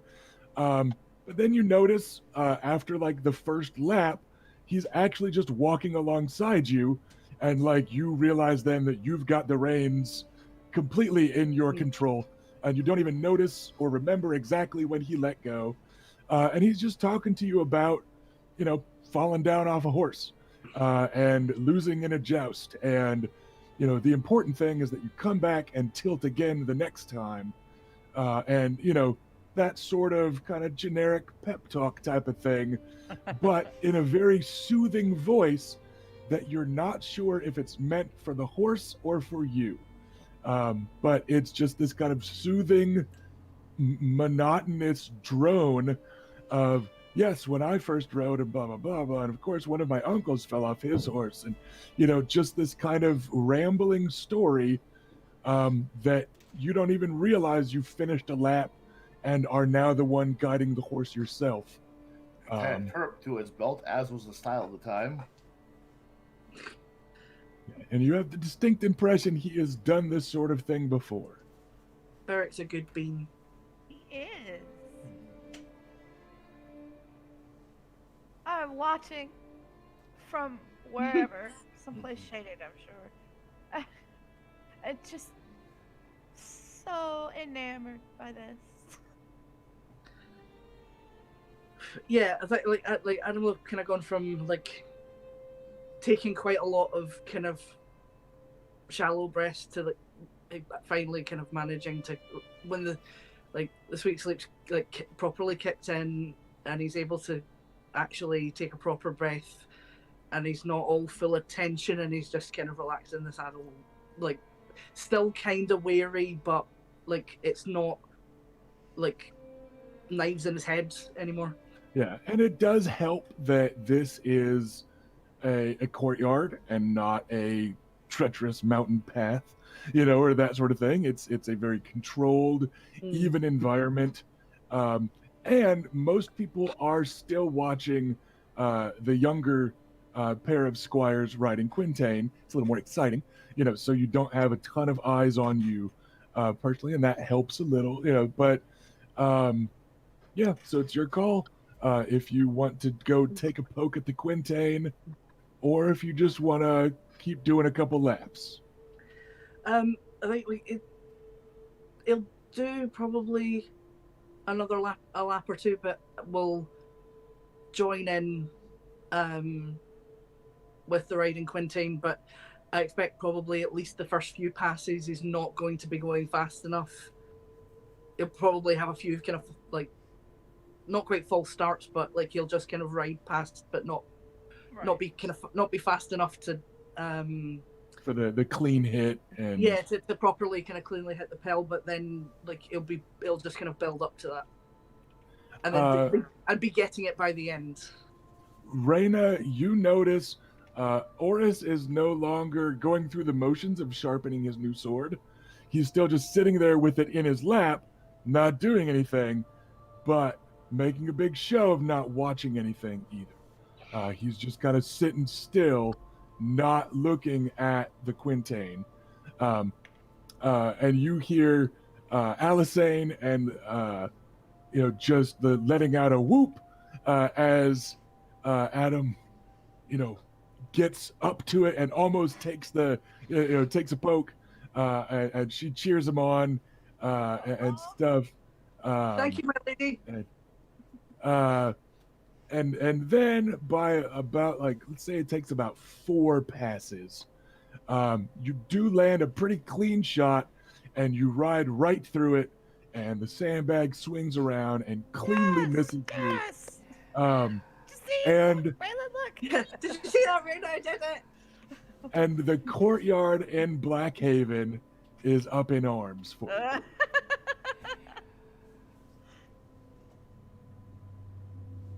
Adam will be feeling very pleased with himself.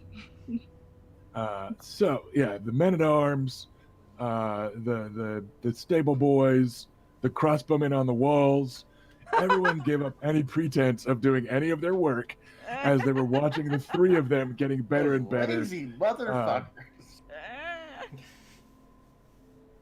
So I love yeah, it. So happy. everybody is in pretty good spirits. Then, as it gets a little too dark to keep going, and it's off to dinner. So there's time for people to clean up. For instance, the people that just did some sparring and some jousting. There's also the most likely of you to want a bath before dinner anyway. But yeah, baths are available. Just because Adam is a perfumed ponce. And you guys have been on the road for about a week. I think I remember earmarking the trip as about 2 weeks last time, maybe less, but this is about the halfway point because what's left is slower going through the Red Mountains. But yeah, so you guys have been on the road for a while. Baths are available to everybody, and that sort of thing. So everybody get cleaned up. It's a very pleasant dinner, and like most of the hostility that was in the air before, you notice is basically gone.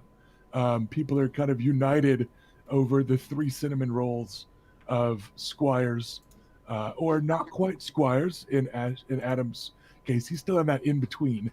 But yeah, like it just seems like everybody, the tension bled away, and everybody's got fucking tasty ass yeasty rolls to munch on, and Stormland venison is the main dish. And there's some good hearty soup, just like straight up veggies with a kick of wine to it. So it looks like they kind of deglazed the veg before turning it into a soup.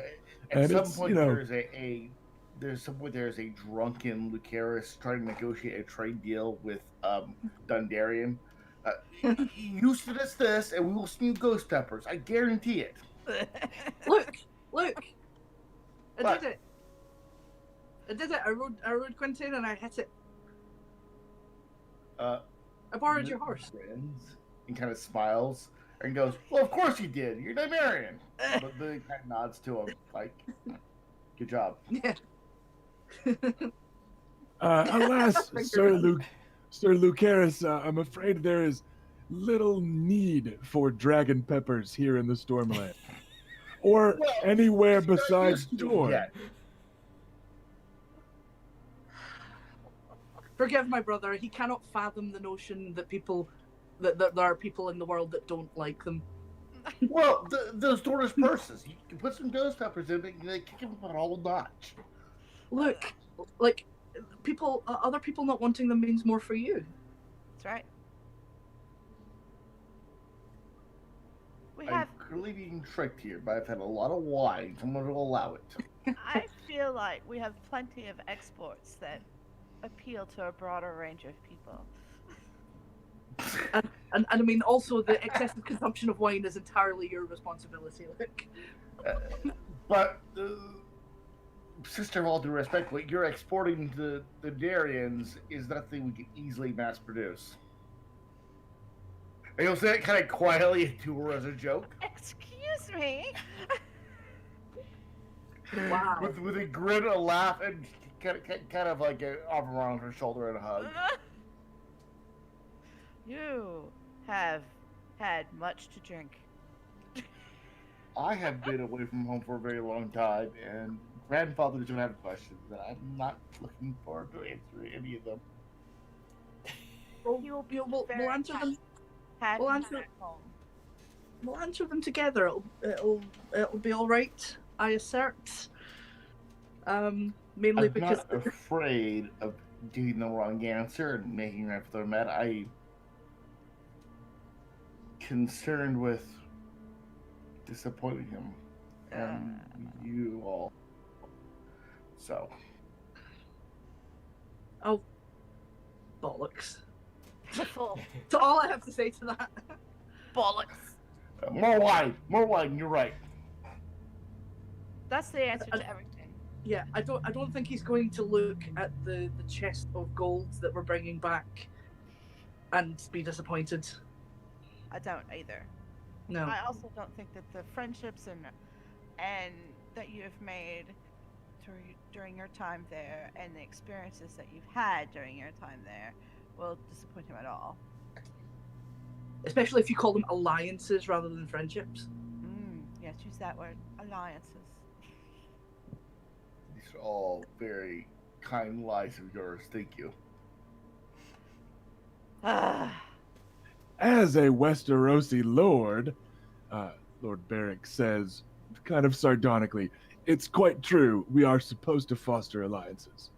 Calling them friendships makes you sound more like a knight and less like a lord. Calling them alliances tends to be what lords like to hear. Alliances, then. Alliances. Wow. We have made great strides in increasing and improving our relations with our northern brethren throughout this time. No, they're not our enemy, are they? We have few of those, actually. And none to the north that I know of. Indeed, the Lord is far from reality, I think. But I'll use it terms. Lord Beric quips at your mention of Northern Alliance. He goes, yes, the Lady Alysanne seems quite smitten with you lot.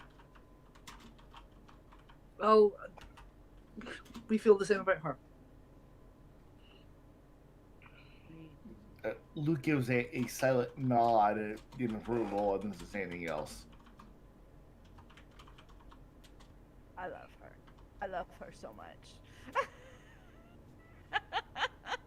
All right. Any other particular plans for the meal and your stay at Blackhaven? No, Apparently- Luke's going to enjoy himself and clean up and leave as soon as we can. So. Well, all right. We will cut to the next kind of slow drone camera footage travel slow motion as you are leaving the next day. So, one second. Felicia, did you have something to add? I didn't interrupt you. Raina plays it by ear. This is Dontarion's. This is Dontarion's home. So we play it by ear and keep it as casual and chill as he does. Unless he doesn't, and then and then she tries to be just as not chill as he is. You two are adorable. After the Marry you instead. after the slow fade away from the pleasant dinner, it cuts to the party starting to leave the next morning, and the Lord Barrick saying a final farewell to the Lady Rhaena, who is the last to leave because she's the most emotionally saddled to this place. And he sounds a little sad as he says, I hope that our guest quarters were to your liking last evening, because he was very prim and professional and honorable, and you did just stay in guest quarters like your sibling. Like I was supposed to.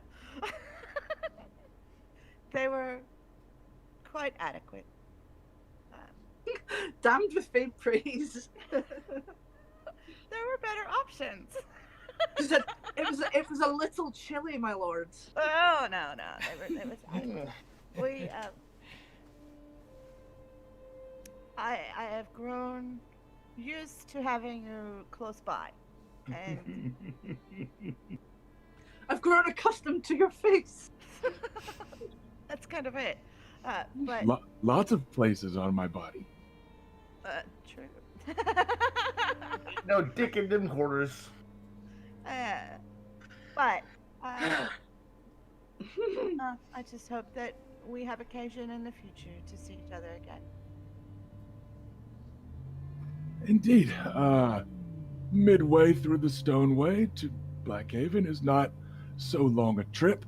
And we do, of course, make our way down the Stoneway when we have occasion to visit young Lord Edric's home, or other points Dornish. So I'm sure we will see each other again before too long, my lady. See how he didn't. So how he referred to Edric's home and not his betrothed's home. Mm-hmm. Mm. You've made an I'm impression. well aware of that. Well, we consider yourself invited to the name day feast and tourney that we are planning to host in the future for my little brother's birthday or name day. Of course, we look forward to the invitation, and I'm sure Edric is already chomping at the bit to try his hand at another squire's joust. I cannot wait to see if that boy can swim. Swim or die. All right. But I will take my leave. Not without a small bit of melancholy. Travel safely, my lady, and give my regards to your lord grandfather. 7 blessings. Grandpa, my boyfriend said hi. Brooke said hello. All right, then. We are going to fade to our break as the small kind of wagon convoy continues its way southward. So we're going to come back at the end of this countdown that will take over your screen momentarily, and we'll see you when we get back, everybody. In a minute.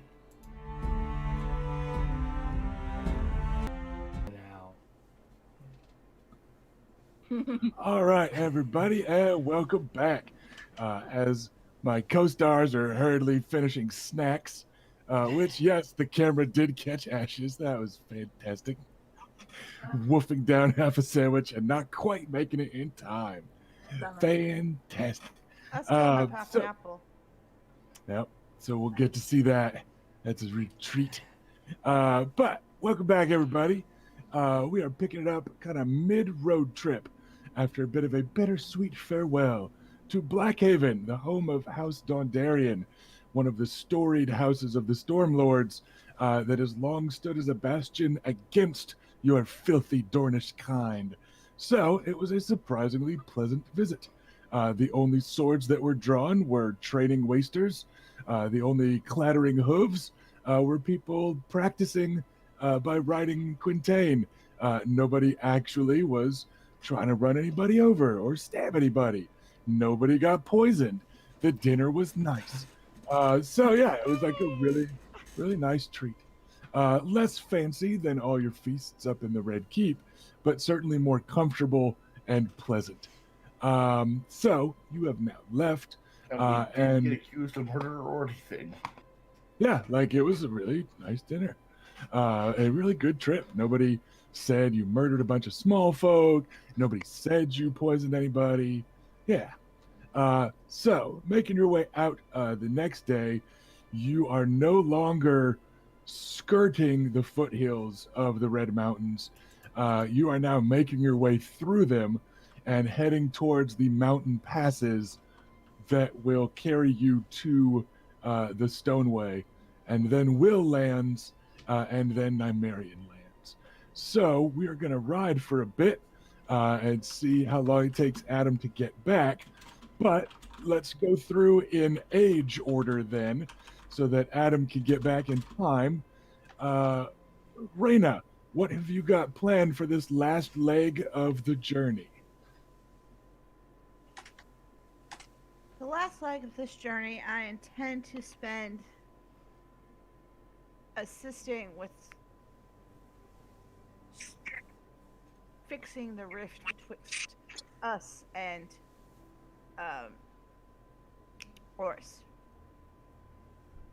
That may be that I don't have to be involved. I don't know yet. We're just gonna see what happens with Adam and Horus. If I have to witness, that's fine. He does deserve to know who his father is. And I can't trust that Will ever tell him. So, Willie will. It's Willie Will. The plan, as you heard it, again, because it's been 42 weeks, I think, since episode 1, Horus was upset because Willie Will said he wouldn't tell him who his father was yet. And Willie Will was specifically concerned about him going to King's Landing while knowing.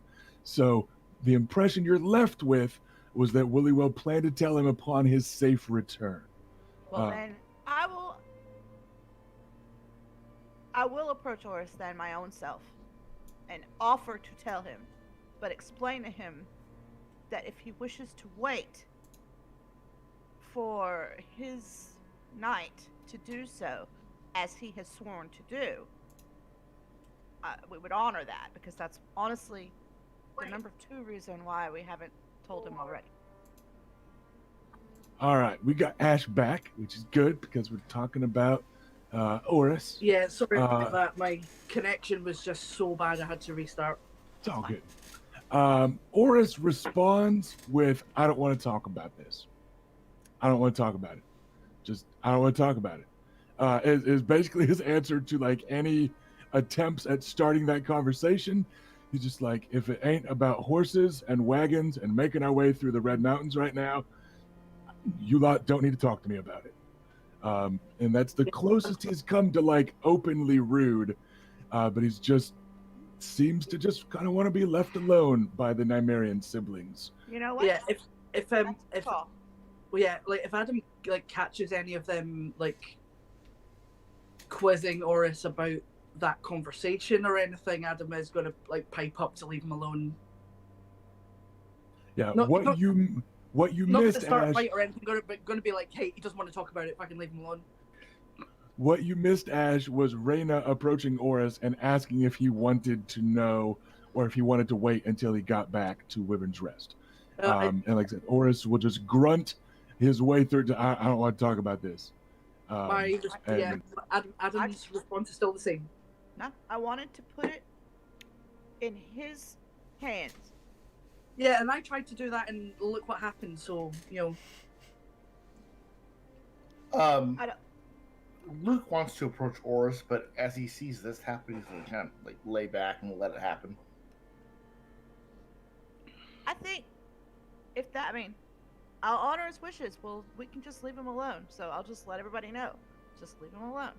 He doesn't want to interact with us right now. He's still angry and he's still upset. And I don't blame him. Can't do that, sister. You can, because I just told you to. Yes, and I will take it to advisement, but as a knight, if he wishes the truth, I will have to tell him the truth. If he wishes the truth, which means he And- needs to approach you. Yes, but he should also know the truth is available. I already told him that. Adam's walking away from this, like, and getting back in the That's carriage. exactly what I told him. Wants I no said part I in it. offered to tell him. You the don't truth of understand. his father, and he Please. said, "I don't want to talk about it." We spoke briefly the night about this, and he was very not pleased with the subject. He is still not pleased with the subject, and asked that we not. Asked that we not. Did he Insert ask any that, or verb did he you just not want. say anything? So we're going to allow him to control that because he has that right as a knight. I'm going to talk to him, unless you order me not to. I'm going to talk to him, and I'm going to tell him that I know the truth, and I will tell him my reason for not telling him the truth. I have already told you, don't do it. Is that order, sister? Yes. If I have to Very make well. it so, then yes. You do need to make it so, or else. It's a command. Very well. I will hold my tongue. Unless it has to do with horses, traveling, the wagon, or things like that. He does not wish to interact with us, and that is the command that I'm giving. He will not. Very sarcastically, Luke says, you know who's good at horses? Your biological father, Oris. Yeah, don't do that. Very well. I will keep what I know to myself. I feel I owe him an explanation as to why we kept things from him. But Oh. I will not broach the subject even further if you wish, sister. Thank you. Oh, you're very welcome. So what's Bela been up to during the trip? She didn't pick a fight with any Stormlanders. No. She's feeling better. You've had time to heal up. You're still a little sore, but after a certain point, soreness from wounds just never goes away. But what's Bela up to during all this? All of these conversations going on. Yeah. So she's gonna. Just run the bit about. She's a little bit unsure because she wasn't there when this happened, so she's heard things like secondhand. But she knows that she doesn't want to make trouble, and if Oris has said that he doesn't want to talk about it right now, then she isn't going to go up and spoil the news against his wishes. So she kind of just lets that play out, and she's ready to back up her sister in case Luke would try to come up and speak, but she's just kind of hanging out in the front of the caravan and leading the way.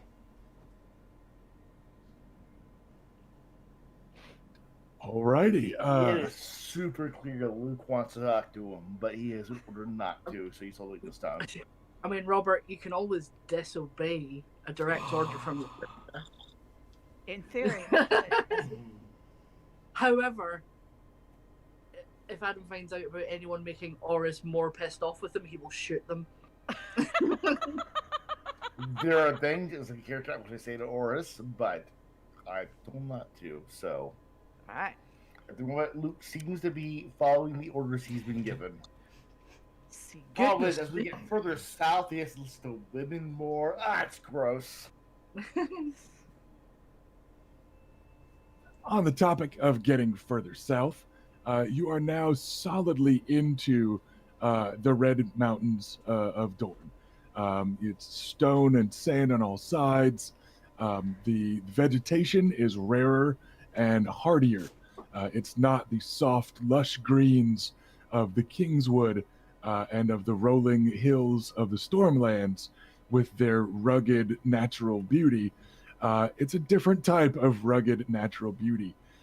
In Dorne, the land itself is fierce and proud, and you need to lean a little bit more on the goods that you've got packed in that wagon for the the animals to eat.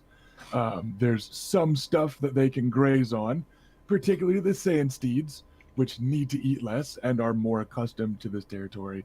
But yeah, it's it's getting, at least by my standards, to be much less pleasant, territory. And you were all reminded that the Vulture King is afoot.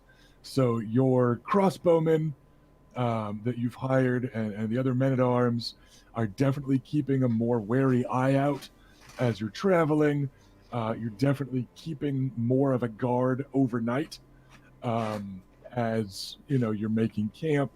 You are in more dangerous territory, particularly because there has been no Will of Will for quite some time, because your cousin Will was off trying to recover the family sword that you now have, and you now have your cousin's remains as well.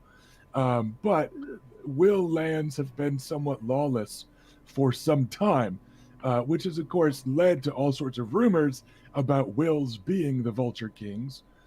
They have in the past. They have fed and financed the Vulture Kings in the past. They have used Vulture Kings as excuses to commit atrocities on Stormlanders in the past. Sordid history. So lots of that stuff has added to the reputation of House Will in recent years, in the last few years since your cousin took off to avenge his father's death and return the family sword. And right now, remember that the standings of House Will, their holdings are up in the air.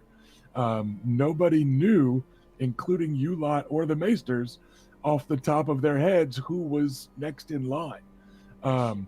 So it's going to be waiting on a call from Prince Doran in some time. Like, he'd be the one to make that call, or in theory, King Robert, of course, could overrule Prince Doran. But right now, it's just a reminder that you are back in the kind of pure danger of home, as opposed to the treacherous danger of King's Landing.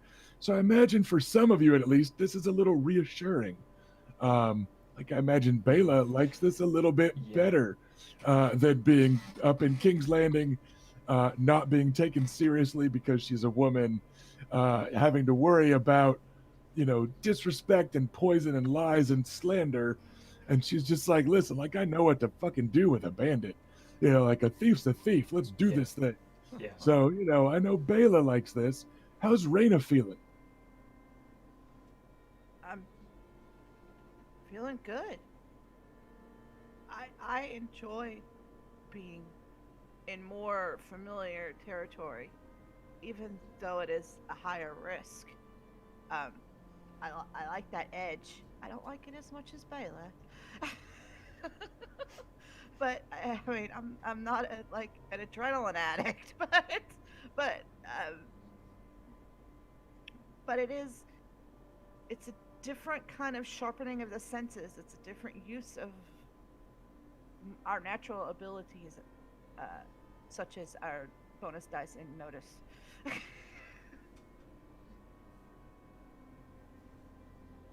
So, Raina prefers striding the Red Mountains to swimming with the sharks of King's Landing. What about In a Luke? way, Luke is running along the rest of the group. He's out of his heavy armor and to his lighter gambeson and other armor. It's been a long time since he's felt the heat of home.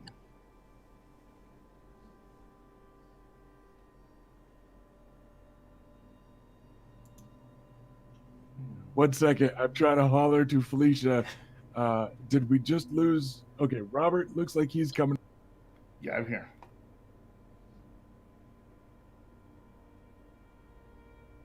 All right, we're gonna try to get Felicia back on, but keep going, Robert, with Luke's feelings about suddenly having to worry about brigands and bandits in the mountains, as opposed to King's Landing. The actual bandits and whatnot, he's not that worried about, especially after the fight they got into back in King's Landing and the King's Wood. Those kind of issues he doesn't have a problem with. He is far more apprehensive about approaching home and meeting back up with grandfather than anything else. I mean, men can stab you, but family can be disappointed. So it's less a concern about the Vulture King in Dorne, and more a concern about your Lord Grandfather Maekar, who awaits you in Wyvern's Rest as the best possible outcome of this trip. Yeah, Vulture Kings I can stab. Grandfather Maekar I can't. And what about young Adam, who has spent the last several years in the opposite climate of this? Had to adjust to King's Landing socially and mentally, and now is going back into the Red Hills of Dorne for the first time in a chunk of his life. Well, I mean, Adam was back for a very short while before they headed off, but yeah, not enough time to really settle back in. Like, you basically showed up and then they were like, all right, see ya. You know, so it's another kind of bittersweet return. I mean, like, in the time between Luke trying to confront Horus and getting back, like, Adam will have kind of sulked a while about that, because, yeah, it's still a kind of stressful and painful subject. So he'll have kind of gone back to being quiet in the carriage, protecting Lady Iris. Probably like sticking his head out of the window of the carriage a bit more often once we get into the Boneway. You know, just in case. Yeah, kind of. I guess also, yeah, just like noticing that it's getting that it's distinctly hotter. But yeah, and just kind of trying to mentally prepare for what's probably going to end up being a confrontation with our grandfather and Willy Will, and just like, oh jeez, that's coming. So I love that, like, nobody is afraid of bandits in the mountains. They're like, it's an honest threat. We know what to do about that. It is less scary than what we just left and where we're going. And like, it's just kind of adorable about House Nymaryen. Absolutely. Yeah, well, I mean, like between living in the Stoneway and squiring in the north, and the trouble we had on the road to King's Landing and the Fox Night and stuff, Adam knows what to do with a bandit. They're not that scary to him. It's straightforward to resolve, right? Like, you don't have to navigate who's going to be upset and who's going to use this against you. It's just they're trying to rob you, and so you do what you do to all thieves. You slit their throat and make examples of them so that no one else tries it again. Well, in Adam's case, you know, put some arrows in them and then string them up. But yeah, very, very much, yeah. Like, we don't have to worry about hurting. We don't have to worry about hurting their feelings or anything. Yeah, we don't have to worry about possibly. Like, we don't want to make alliances with them. We just want to eradicate them, and it's just so much simpler. They're not people like us. well, they're not. All right then. You Like still. him. So you do maintain some extra guards, and a few more guys are traveling with their crossbows like loaded and ready, that sort of thing. Um, but you're able to get to the seat of House Will, which is not a very impressive keep in and of itself. Well, you mentioned before they've fallen on hard times and they just don't have much money. Will, Yeah, your they're first weapon, what style was it? Sorry, what kind of weapon was it? It was a sword. It's Scorpion is a Valyrian steel sword. Long sword? Yeah. Okay. Do not keep it for yourself. Yeah, we don't get to say who gets to keep that. Yeah, I'm holding on. I was just joking. I Yes. think we actually do get to say, but Luke's not volunteering that at the moment. Castle Will is not terribly impressive, but you know that they have tunneled beneath it, and that their castle is linked to great caverns that some say are linked to the tunnels that all through the Red Mountains. And House Will likes you. You lot are cousins of theirs, but you are not Will's. So you have never been in the caverns beneath their keep. You have been guests in Will on occasion before, because they're your nearest neighbors and your kin. But they're very clear cut about like who gets to those caverns and who doesn't. So nobody really knows how big their castle is if you count the tunnels and all that beneath it, those basements and sub basements and whatever caverns they lead to. But Castle Will itself is little more than a keep. It is a fairly humble thing, crafted of the redstone of the Red Mountains. It doesn't even particularly stand out if it weren't for some banners and that sort of thing, because it's just made of the exact same stone. It's fairly humble. It's not much to look at, but you notice that you're getting very close to it, to the surprise of your caravan, because some riders are approaching you. It's a concerted group of riders, not a ragtag band of brigands with horses, but it's an assortment of riders from House Fowler, judging by their sigils and their colors. Who's House Fowler? They're a Dornish house, I think friendly to us. House Fowler is one of the other major houses in Dorne that are almost peers of House Nymaryen Martell, instead of like underlings. Most regions of Westeros have a house or two that are on par with the warden of that area and the lord of that region. House Fowler is one of those. They are a very old house. They were originally blood of the first men back in the day. The way that there's like pockets of Andal blood in Dorne, etc., etc. They're old school, even compared to that.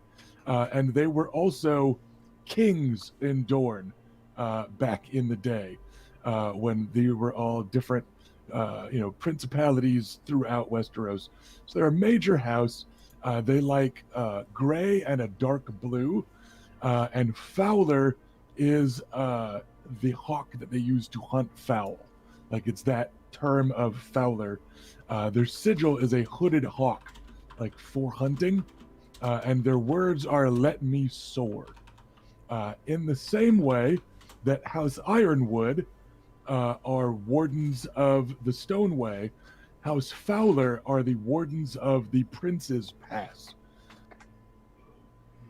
And their seat of Skyreach looks over one of those other kind of mountain passes that are one of the keys to Dorne.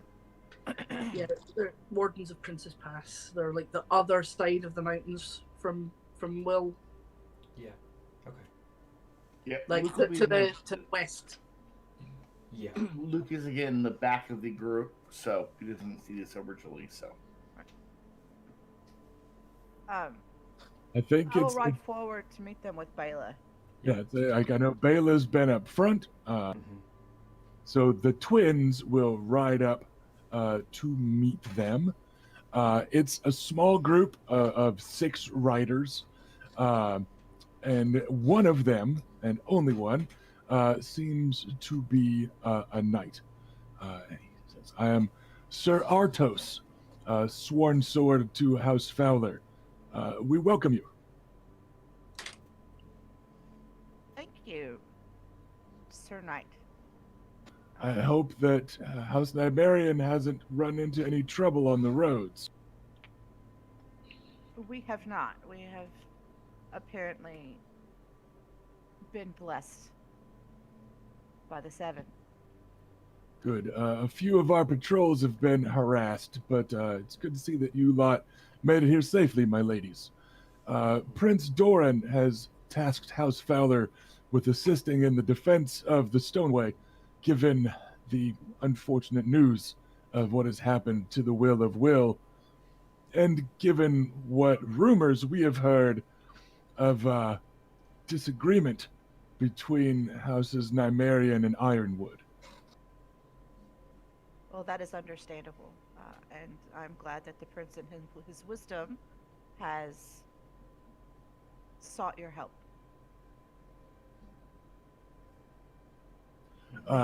It is an honor to serve. I've brought only 20 men, but so far no one has approached the seat of House Will proper. Just a few spears against us on patrols, stray arrow shots, and that sort of thing. But please, let's get to the relative safety of the keep. We have the Will's remains with us,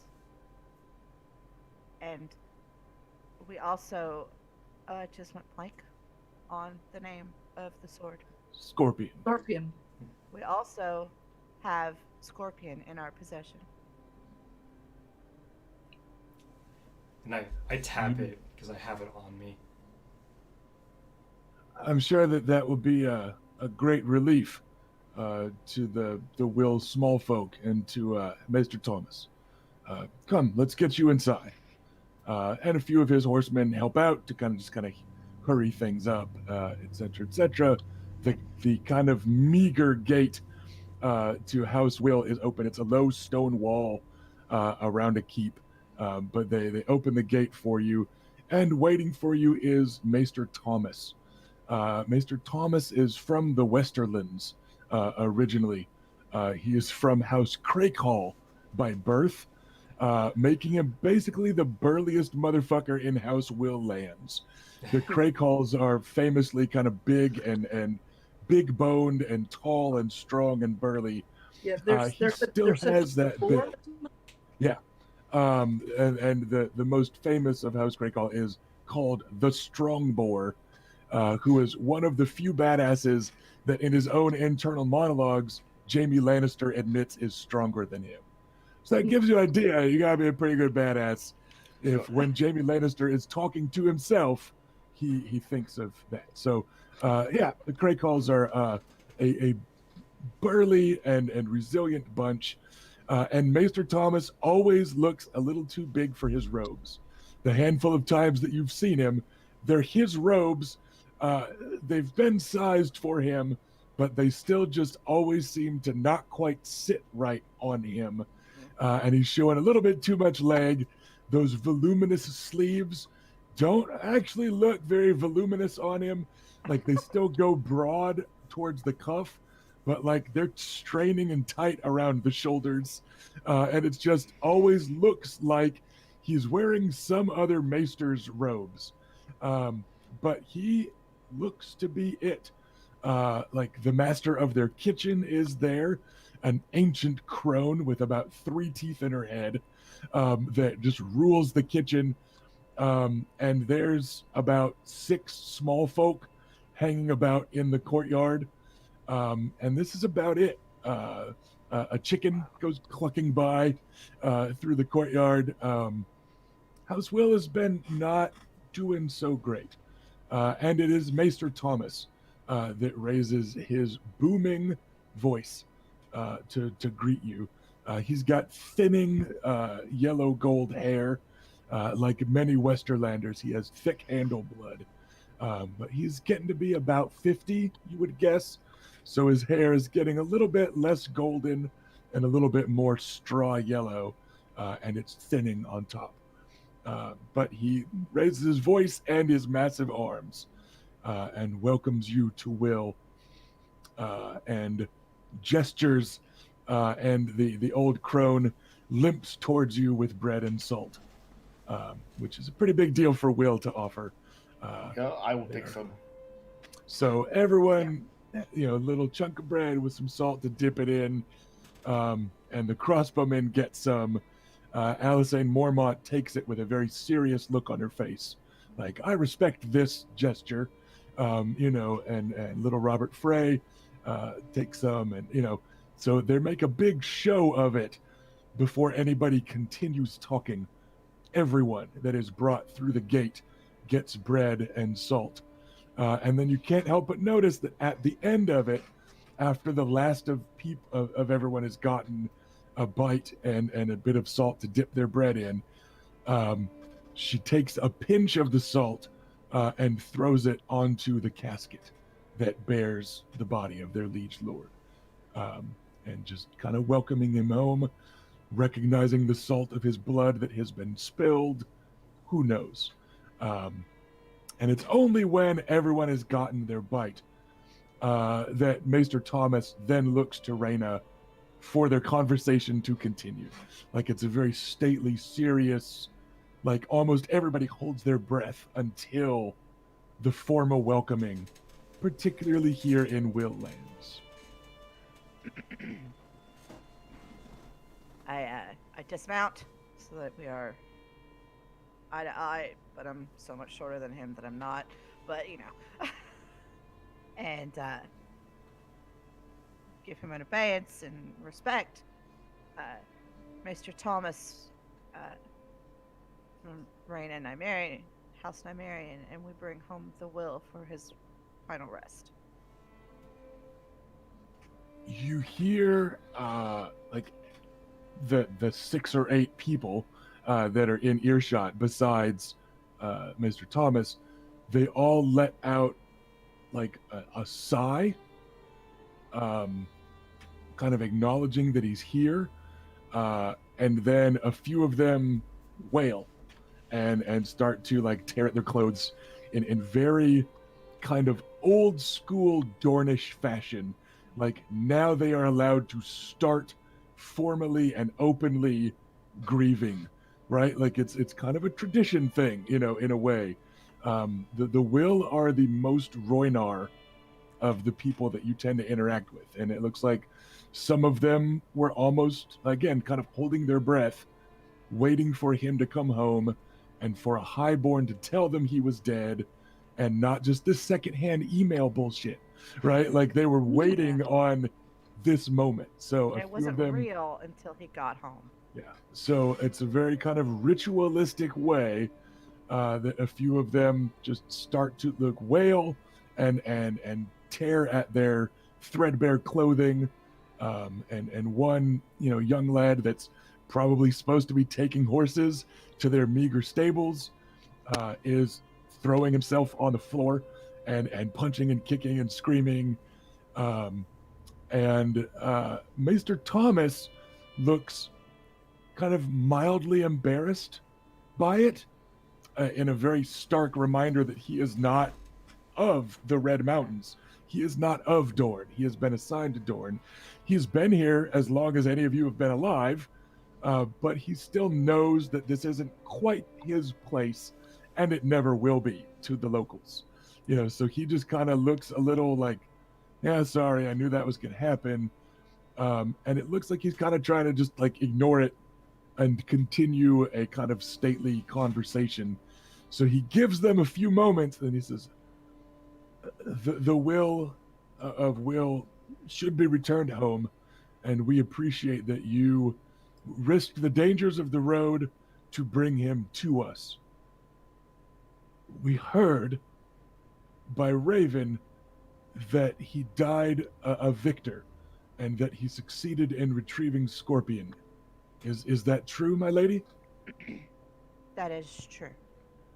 He died nobly in a trial by 7, defending House Nymaryen's honor, and we emerged victorious, but with his loss. He did take the field with Scorpion, who he had recovered, or which he had recovered before, during the tourney. It is here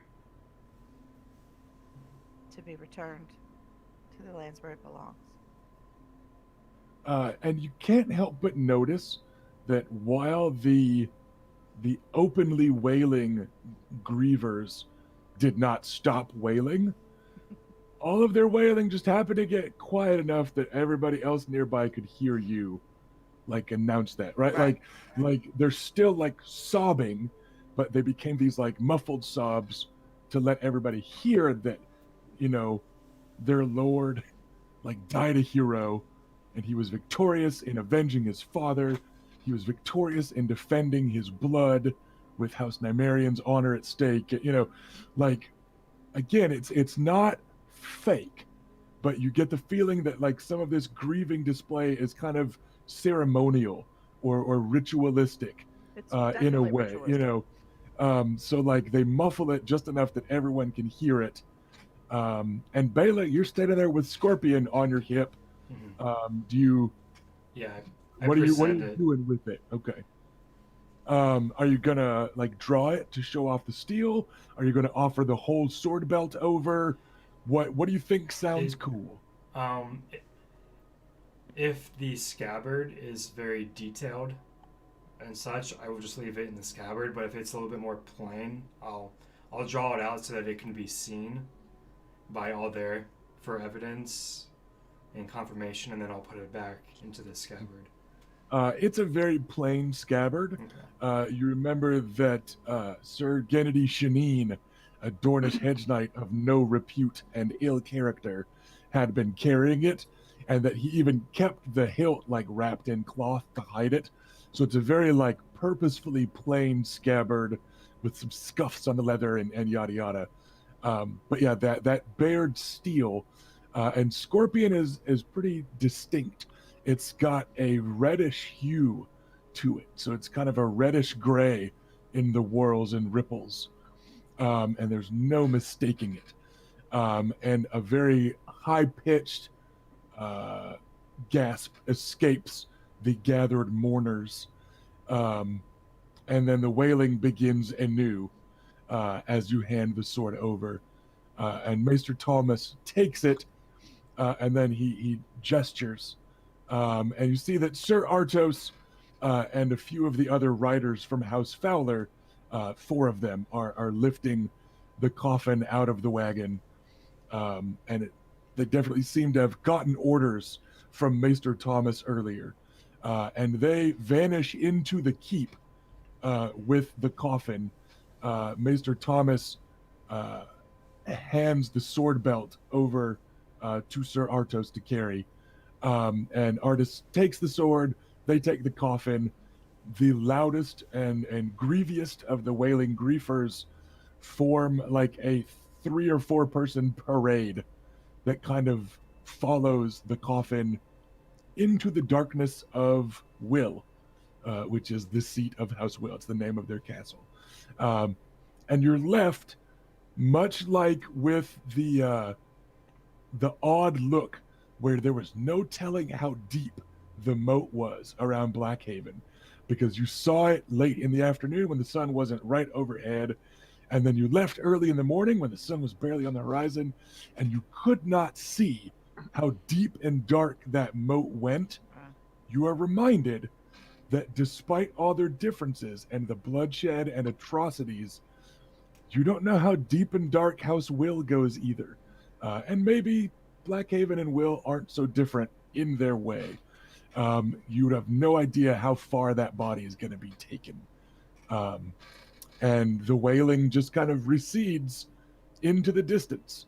It picks up a terrible, ghostly echo when they go inside, and like the acoustics are just weird, and it picks up the wailing, and like as they get into the door, it suddenly sounds like the wailing is coming from the top windows of the tower and from the side. It just, the way that kind of undulating, sobbing, grief-filled screaming is echoing out from Will itself as they vanish into its depths. And it's a pretty creepy reminder that House Will is its own place, and that you are not quite of it. But as though to reconcile that, Maester Thomas, like as if he picks up that moment of reminder that you're not quite of this place, he says, "But come, let us have a few of the men see to your horses and their ilk, and let's get you all settled in for dinner. Please, let us see a bit more life in this place, even if only for a night." We would be honored and appreciative. Thank you, Maester.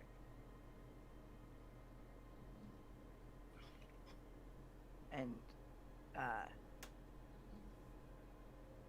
the boys will help with the horses and stuff because they have limited resources here.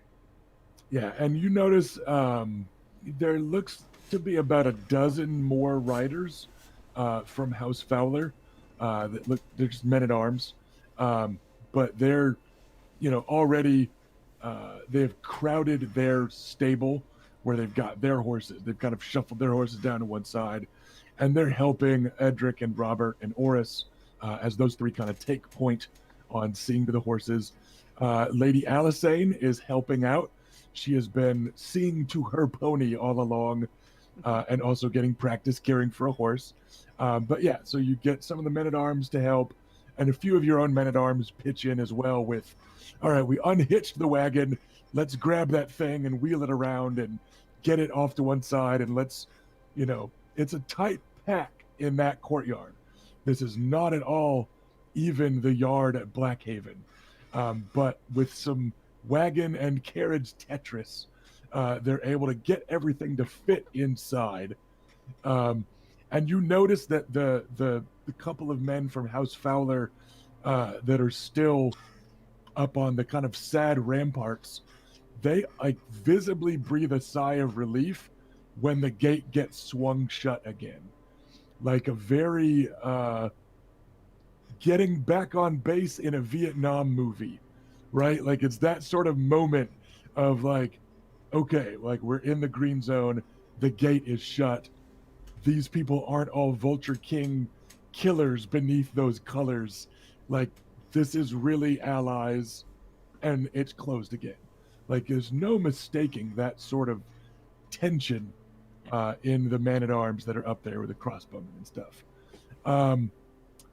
So what you're left with is again a less pleasant evening, but you can see that they are mustering up what hospitality they can. It is like it's a very spicy stew of goat and potato and some lentils, and it's so watered down it might be a soup, right? But they added water to make enough for everybody, right? And you get the feeling that might be just about the last of their meat. You saw a few chickens, and that's been about it upstairs, or outside, I should say. So, like they're doing their best. Like you can tell that they've gone all out to make a good meal for this many more people. Is the definite feeling that you get. Go ahead, Ash. From my having kind of taken a bit of an itinerary and been kind of checking on that as we went, do I get a sense that we can spare any of this for them? Any of the stuff we have? Yeah, most of what you were bringing from King's Landing were kind of luxury goods that are just cheaper to get in King's Landing than at home.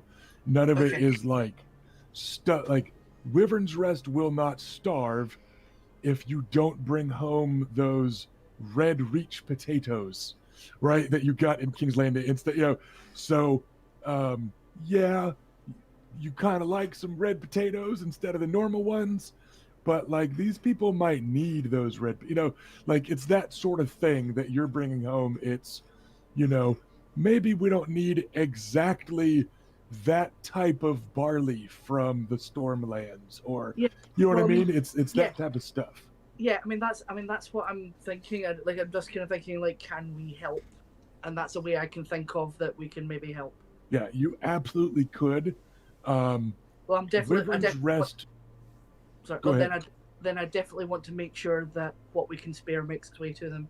Yeah, Wyvern's Rest doesn't need the stuff you're bringing home. Right. Wyvern's Rest kind of wanted it to just mix up some of the flavors and stuff, but like you could leave most of the food stuff you're bringing home here, and it would be a measurable good. And Adam's the one that's kind of in charge of that wagon. Raina's in charge of everything, but Adam's the only one that has a sheet of paper that has that inventory written down on it. Right? So like Grandpa's not necessarily expecting this stuff. This was all just like, hey, let's bring some of these. So yeah, like it could be a lot of stuff that gets left here. Yeah, I think just as a courtesy, I'm going to let Raina know I want to do this. Have it offloaded into their stables, or into their, area storage. Good. Okay, I wanted to check that it was all right with you because I think they need it more than we do. These are our cousins. And while our blood ties may not be very close, they're our Dornish brethren. And yes, they need it more than we do. All right, I'll make sure that gets moved then. Yeah, and you have no problem between the House Fowler riders and your own men-at-arms and the squires that are eager to help out. Little Robert and well, like Edric's not here anymore, so it's just Robert. But they're eager to I think they could use this stuff. Well, then pick up that sack and help me shift it. Yeah, so they do. So you've got plenty of help with that sort of thing. Yeah, Adam will actually pitch in to shift the stuff because it's doable. Maester Thomas thanks Raina quite a bit. The toothless old crone does not. You get the feeling that she's like, we gave you people bread and also salt. You owed us some food, right? Like she's just seems like this sort of like, yes, this is what is proper and right. And when I was your age, I would have also butchered a horse, or you know what I mean? Like she's got that sort of mentality where to her she's like, they're doing the right thing. I'm not going to thank them, but I'm not going to kill them tonight either. Like this is good. This is the way. That's the vibe you get from her, who seems to be the other principal power in House Will right now. So yeah, they're appreciative. Maester Thomas and the men from House Fowler are very appreciative for the assistance. And you find out that what few fighting men of House Will still exist are basically scattered throughout Will lands, with what few small folk still exist. They just broke their men up into groups of like 5 or 10 to go to every little knot of people living in the mountains and try to protect them. They've just been in this kind of hunker down mentality. So Will itself has been largely unprotected for a time, but bringing in the riders from House Fowler And Ardos makes it clear that these are orders that came from Prince Doran very recently. And yeah, so you guys are, you know, the head count is appreciated that you guys are there. So yeah. And speaking of head counts being appreciated, thanks, Welcome Party RPG, for the 16 fresh heads. That's just about how many fresh heads this little caravan just brought to the floundering, pathetic keep of House Will, their neighbors to the north, down here in sun-baked Dorne. Modest rather than pathetic. No, they're kind of pathetic right now. Real estate talk, it's modest. Cozy, even. They have fallen on hard times, but it does seem that the worst depredations of the Vulture Kings have been kept at bay. And with Sir Artis and his men able to ride some patrols, they're mostly checking on these small groups of people.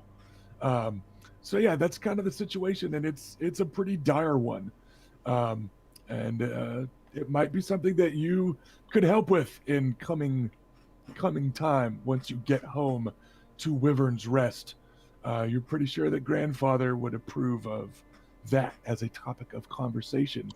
Is anybody up to anything in particular during that night's meal, other than giving them some of the supplies that were going to be kind of mild delicacies? So again, it was like, oh, we're not getting those exact potatoes, that exact grain. Oh, well, this will keep them from starving. Yeah, we'll keep relatively to himself. He's just going to, basically let the night go by and try to get things as smooth as possible so we can get home. He's already focused on what's going to happen when he gets home. He's been obsessed about Yeah. it, I think. Yeah. I act like this. I treat this as though we were at a feast in King's Landing, which we just had many of. So, just with the same level of appreciation and grace. Yeah. No one comments on it, but again, you get the feeling like that sort of grace and politeness, and kind of ceremonial guest action, and respect. Like that might be keeping throats from getting slit when you guys go to bed tonight. Like you can notice that people see it, even if none of these, sun-beaten, wrinkled, wiry Dornishmen are acknowledging that politeness. You can tell that they're spotting it. Bela, you were about to I was add? agreeing that, treating it just the same and being sort of reflective and thinking on the week that I spent with Cousin Will and what this might mean for the future now that we're actually back here and starting to face the repercussions of the events from King's Landing. Yeah, I mean, you guys had some good times up there in the city with you helping to, focus his murderous vindictiveness on Gennady Shanine by tricking the Hedge Knight into drawing his sword. And then the way Cousin Will murdered him and then lied about fighting a duel as his way of covering for you guys in front of the king. And, just good times. just a little cousinly mischief among Dornish Dornish stuff, Just So- bros being bros. He was very much a will till the end, in that he was doing the Dornishman shit that Dornishmen get blamed for. But he did, it was a substantial part of your defense, and to say nothing of the trial itself, with him standing for you. So he did stuff his own very, very cutthroat will way, but you're cousins, so you were on his good side. And you guys do all notice that the siblings of House Nymaryen, these distinct cousins to House Will, you guys get an extra scoop of their food. And they don't tear your flatbread in half to serve it to you, and stuff like that. You get more than the riders of House Fowler that are currently fighting here. You get more than the small folk that are serving the food and that have whatever positions here in the keep. You are bloodkin of the Will, so you're getting more than their meager best here. So it's noticeable as part of their generosity. We eat every bite.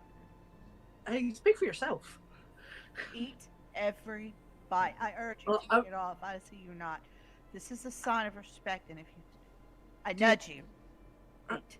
Yeah, but I was going to give away some of my bread because like they were here actually defending the place. We haven't done a whole lot. I was just going to try and share it. Adam, don't. Oh, fine. You've been in the north for a while, so, but don't. I'll explain later. Right. All right. Pause. Knowing it's what the rule would want, I have all of it. Good stuff. That's right. We eat every bite. We're appreciative. Because that is the way. This is the way. It is the way. Yeah, the strong and dark Royanar blood of House Will is very kind of Afghan mountain clan, right? Like compared to the rest of your bloodlines, compared to your other neighbors, the Ironwoods are a very Andal lot. They're not very Dornish, and even the Danes are their own unique blend. So yeah, it's but these guys just have different sort of hospitality expectations, and they seem appreciative of you finishing the meal and making appreciative sounds and that sort of thing. And the night is less pleasant than your last night in the Green Tree. It's less pleasant than visiting Blackhaven with Beric Dondarrion, but it is a pleasant evening in its own way. What do we got, Ash? Yeah, I was going to ask if I could have a quiet word with the Maester. Yeah, absolutely. It's a very small hall. So if you want to speak to him like in private, you might want to ask to take the air or that sort of thing. But yeah, he's definitely approachable. Well, I don't know how private it would need to be to just basically ask if there's like a chance that I could go and like pay my last respects to Cousin Will. The Maester, who's again this big dude, he's well over 6 feet tall and broad, and again it looks like he's wearing Cousin Alaras's Maester robe, right? The way that it's not quite big enough for him. He's a big dude, and you can see him stop and glance off to one side before answering, and you notice that he looks over to the toothless crone that is the mistress of the kitchen, and then he goes, no. Once a will is brought to the tunnels, they must stay until things are finished. I am sorry. It is the customs of these people. The time for non-bloodkin to grieve has passed. That's I understand. Would it be permissible for me to give you something to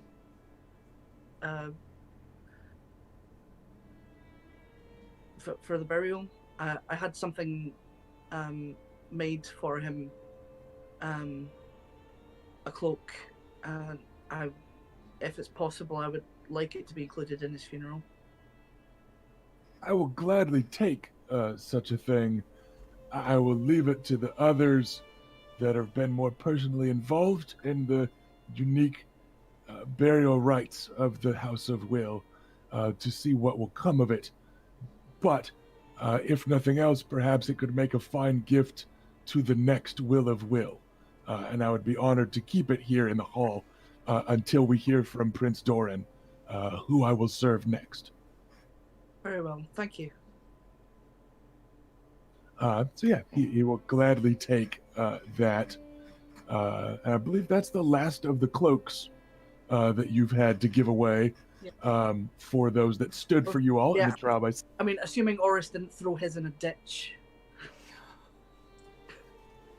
Yeah, you don't know. Like, you didn't see it. It might have gone in a ditch on the other side of the carriage than the one you were looking out the window, but you Rusty, certainly didn't see it tossed into a ditch anywhere. With Aw. this evening, how much drinking was there? Was it, let's say, on a scale from 1 to 10, was it a 6 or above or lower? Lower, because you get the feeling they don't have much. They don't have enough for people to drink to excess. Okay. Probably pretty watered. Yeah, and their wine is weaker than you are used to. Where again, you get the distinct impression that they were like, shit, like this is doubling the number of people in the keep.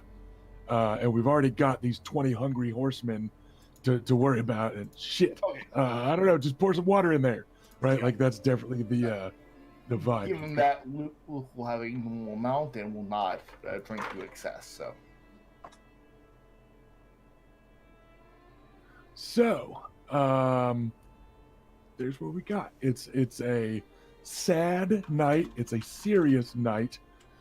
People aren't super chatty or anything like that, but you are welcomed and you are respected because they know that your grandmother was a will, and Luke you will know say a that few that words, counts. most along the lines of how quick to help us, cousin Will was, and all that. So. Talk about how good it is. Everybody stares and listens, and then like nobody responds. They just kind of like listen and absorb what you say, but they don't thank you for saying it or agree or tell their own story about cousin Will. It's just like, okay, you told us that, we listened. Okay, right? It's just a little bit different people. With that done, I will, before the night's out, I will check on Lady Janet, make sure she's okay. Lady Iris has been very tense through all this. The Danets are also a very Andal-blooded house. They're not a particularly Dornish type. And you get the feeling that they kind of doubled down on being raised to act like Andals in the last 20 years since Robert's Rebellion saw their house absorbed by House Ironwood.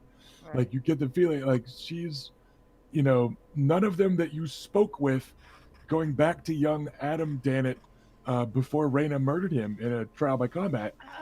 So, Only half murdered. None of them spoke with any sort of like Dornish accent.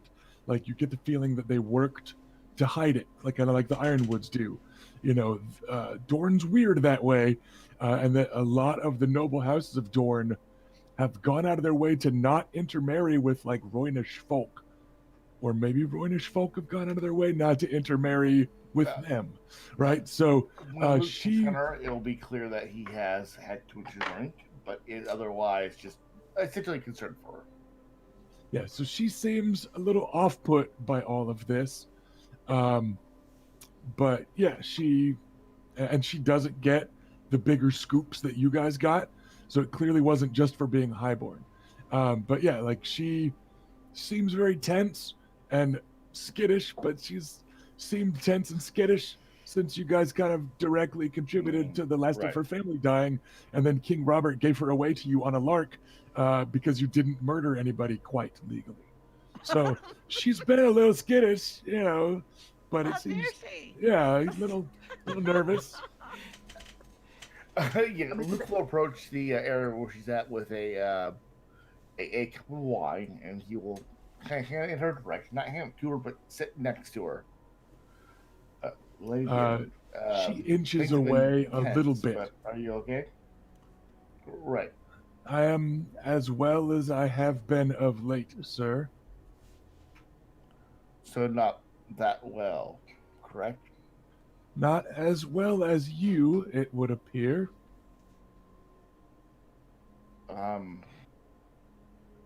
How do I appear to you? a bit drunk, sir. I was gonna say, do you want an answer to that? Wow, you are not wrong, my lady.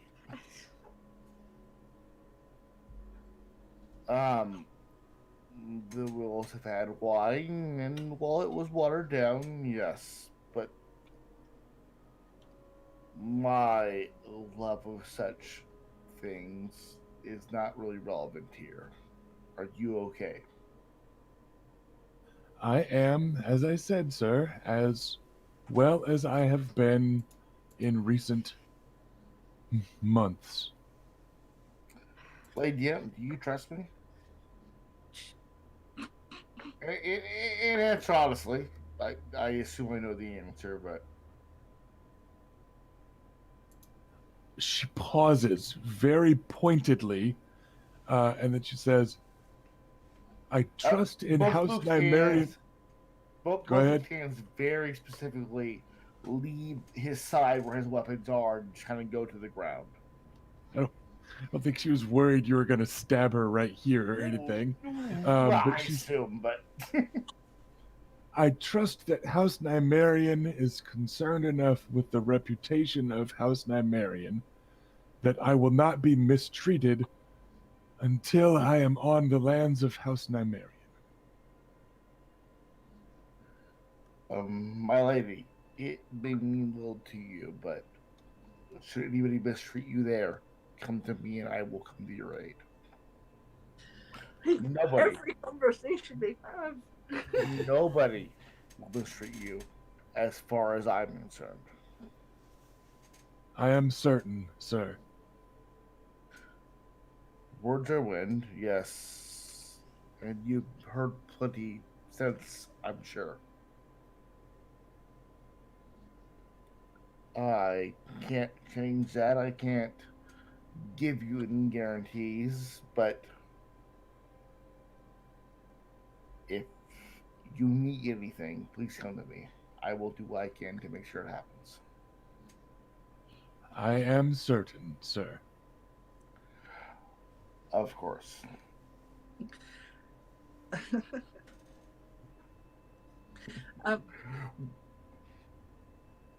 No, sorry. Like, were you going to say something else there?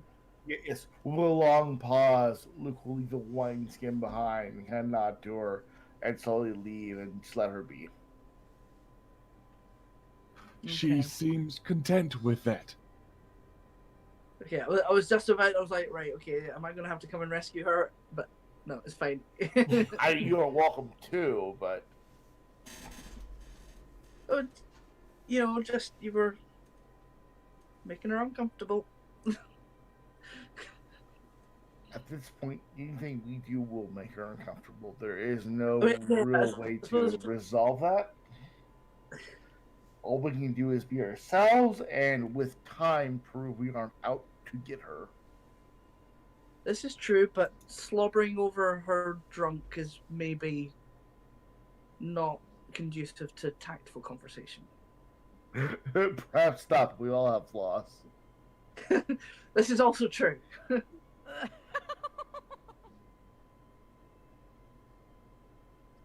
With that, Luke is eager to get back to Wyvern's rest. So,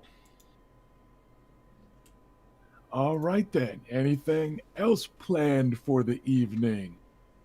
Very carefully tread the halls of. This place is just kind of odd, and so and like I think that we just need to just have a nice quiet evening. We need to be very careful, but and then we leave early in the morning. We just don't make it difficult. Yeah, the options were either just to like have a nice, pleasant, easy evening, or to get into some mischief by going exploring, and I think that might go poorly. So I'm gonna go easy tonight, and if a need should arrive, we can always come back at some future time to go exploring. Right. You are given fairly meager quarters that you're pretty sure are all they have. The riders from House Fowler that are here and protecting them are sleeping over the stables. Like it's a two-story stable thing, and normally the top floor is probably like storage for food stuff or whatever. The riders from House Fowler are sleeping up there. You see Oris putting up his like little soldier's tent out there in the yard, um, and then you see the Lady Bessa climbing into it as Oris spreads out a bedroll outside the tent Aww. at the doorway to protect his mum as she sleeps inside. Yeah, I was gonna say like if he was going in the tent and leaving her in the bedroll, like Adam was gonna have to shout at him. But that's not like him. Like, you get out of that tent right now.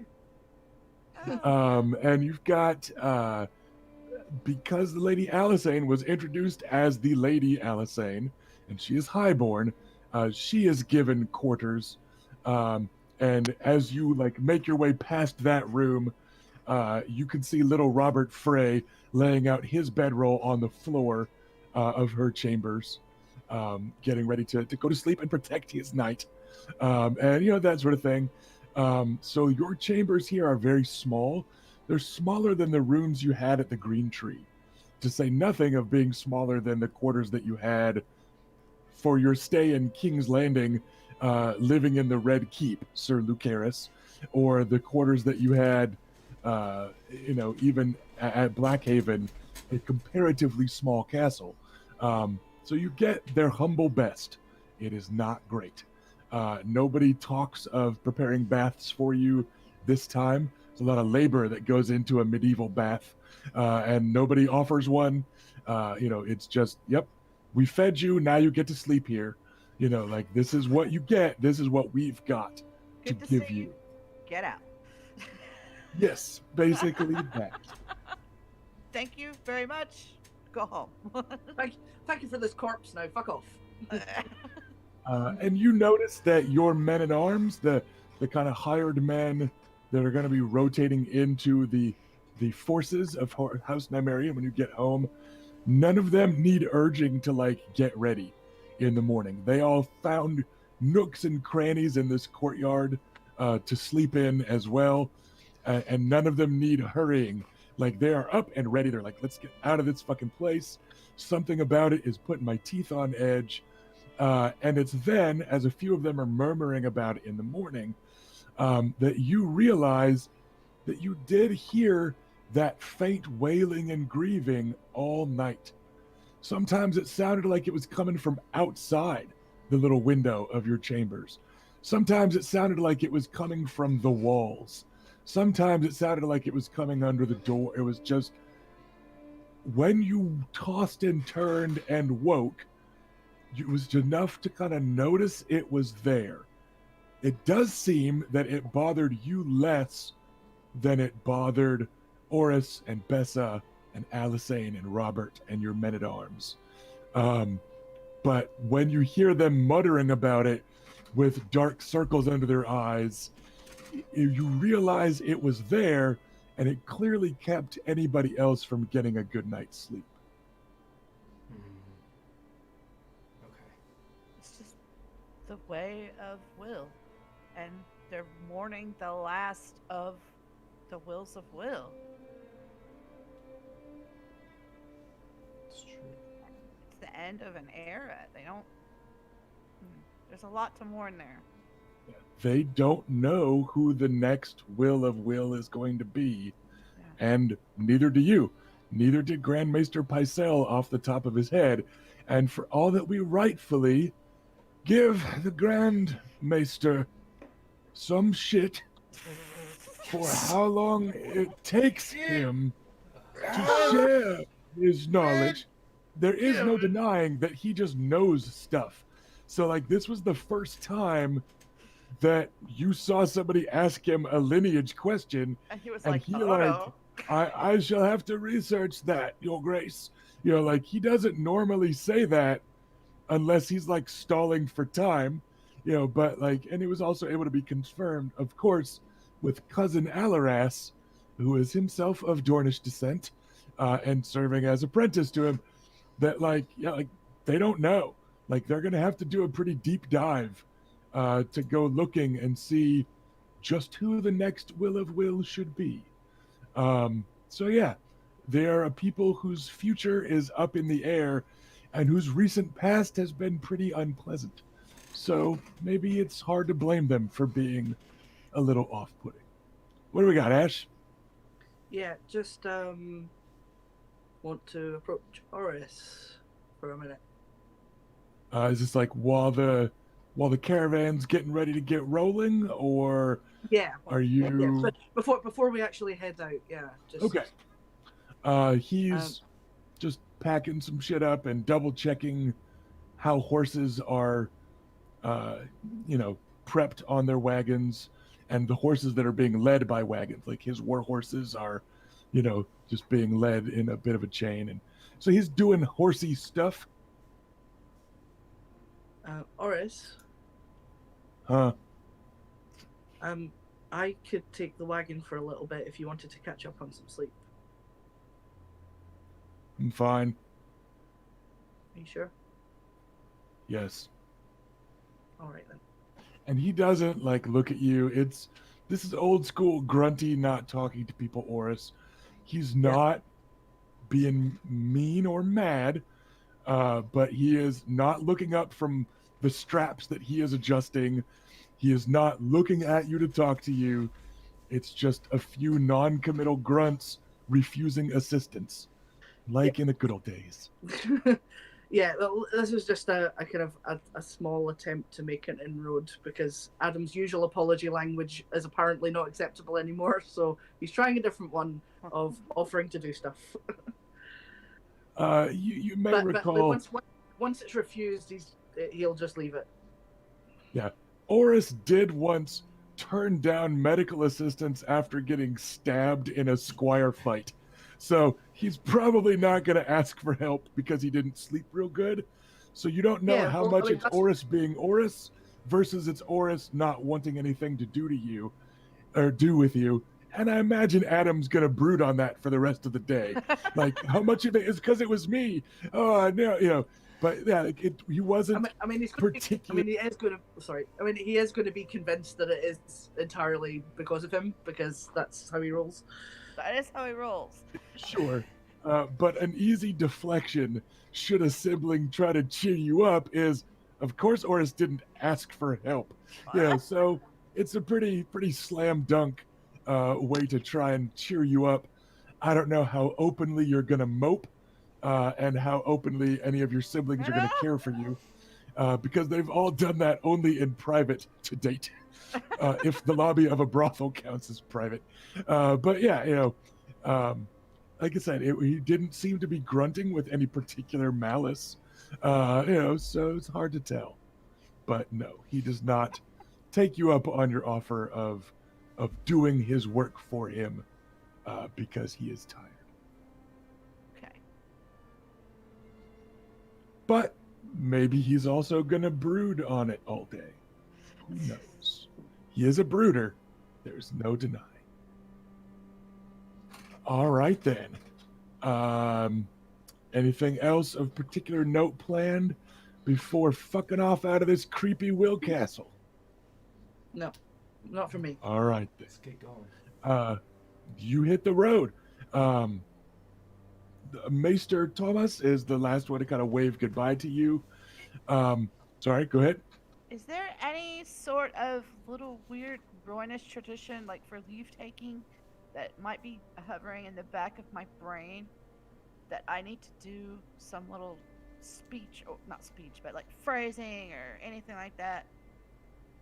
Not that you can think of at all, and you could probably think of it with your status/breeding stats, and your knowledge of etiquette and stuff, and particularly Dornish etiquette. Yeah, what you're getting from the small folk this morning is complete indifference, as though you all belong here and have been here for weeks. Like, no one's giving you a weird look. The people that were wailing and gnashing as you delivered the body, they're back out and around, and one of them's feeding the chickens over there like it's no big thing. Another one's carrying a meager little basket of eggs, and some of them are helping with horses and what. Like everybody seems to be fine. Like you get the feeling that they didn't grieve, and then they grieved real fucking hard, 0 to 60 real fast, and now they're like, all right, but like it's back to work, and like these people got bread and salt. I'm gonna act like they belong here for as long as they're here, so like no one's making a big show of you leaving.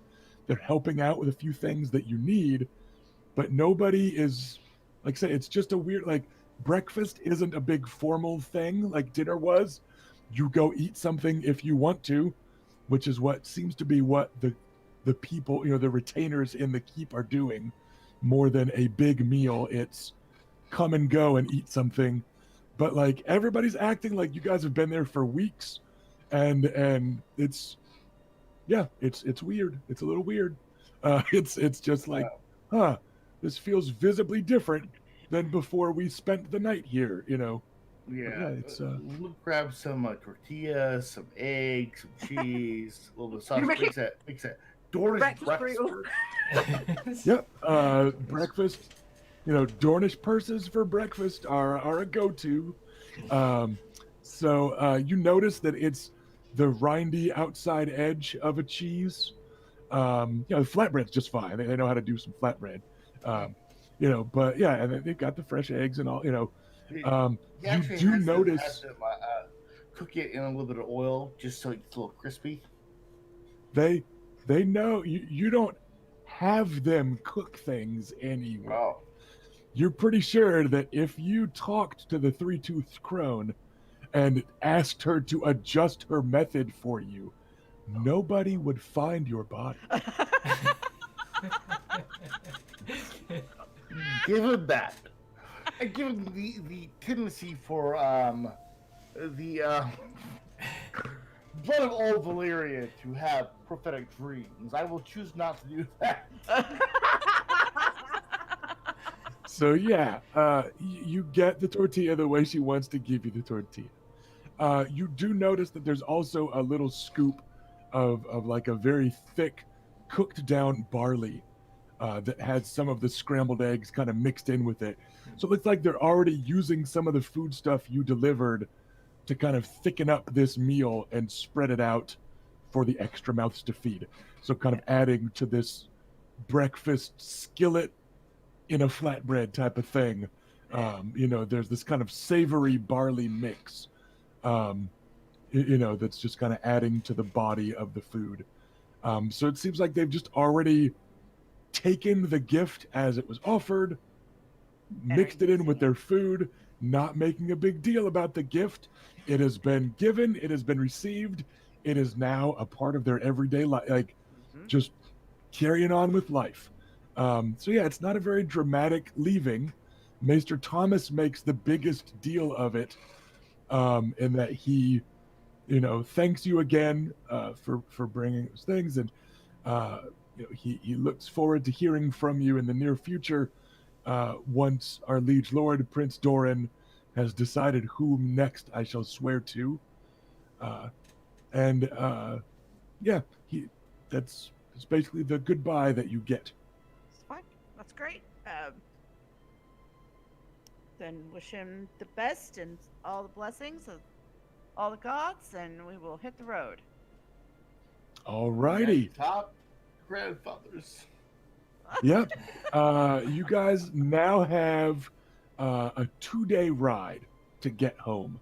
Once upon a time, and throughout Dornish history, people have wanted to spread out towers to make them 1 day's ride apart. But you got 2 days to get to yours, because it's still just the midpoint.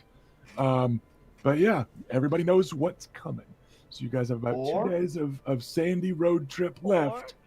Or hear And me then out, it's home. siblings. We can just go to the north, go see the wall real quick. Go all the way north. No. Just swing by, check it out. Look. No. Maybe go check out Lease afterwards. Whatever. Just whatever is nearby. Well, you can go to Lease if you want. You know what? I has think to you would go like with it. us. He has to go home with us. Grandfather wants him home. I see how it is. Yeah, if I have to face grandfather, so do you. Yeah. Okay. Fuck you, Adam. Fair. I see how this is. What happened to bros being bros? You were already home. What happened to bros being bros? Nothing? Why are we fighting? I don't know. I don't understand why we're arguing. Look, It's fine. It's fine. He's hungover. That's the problem. He was drinking too I much. may be hungover, but it's not related to this. So, not that close related anyways, so. well, Grandfather is going to be very happy to see all of us. Yeah. Especially you, Luke.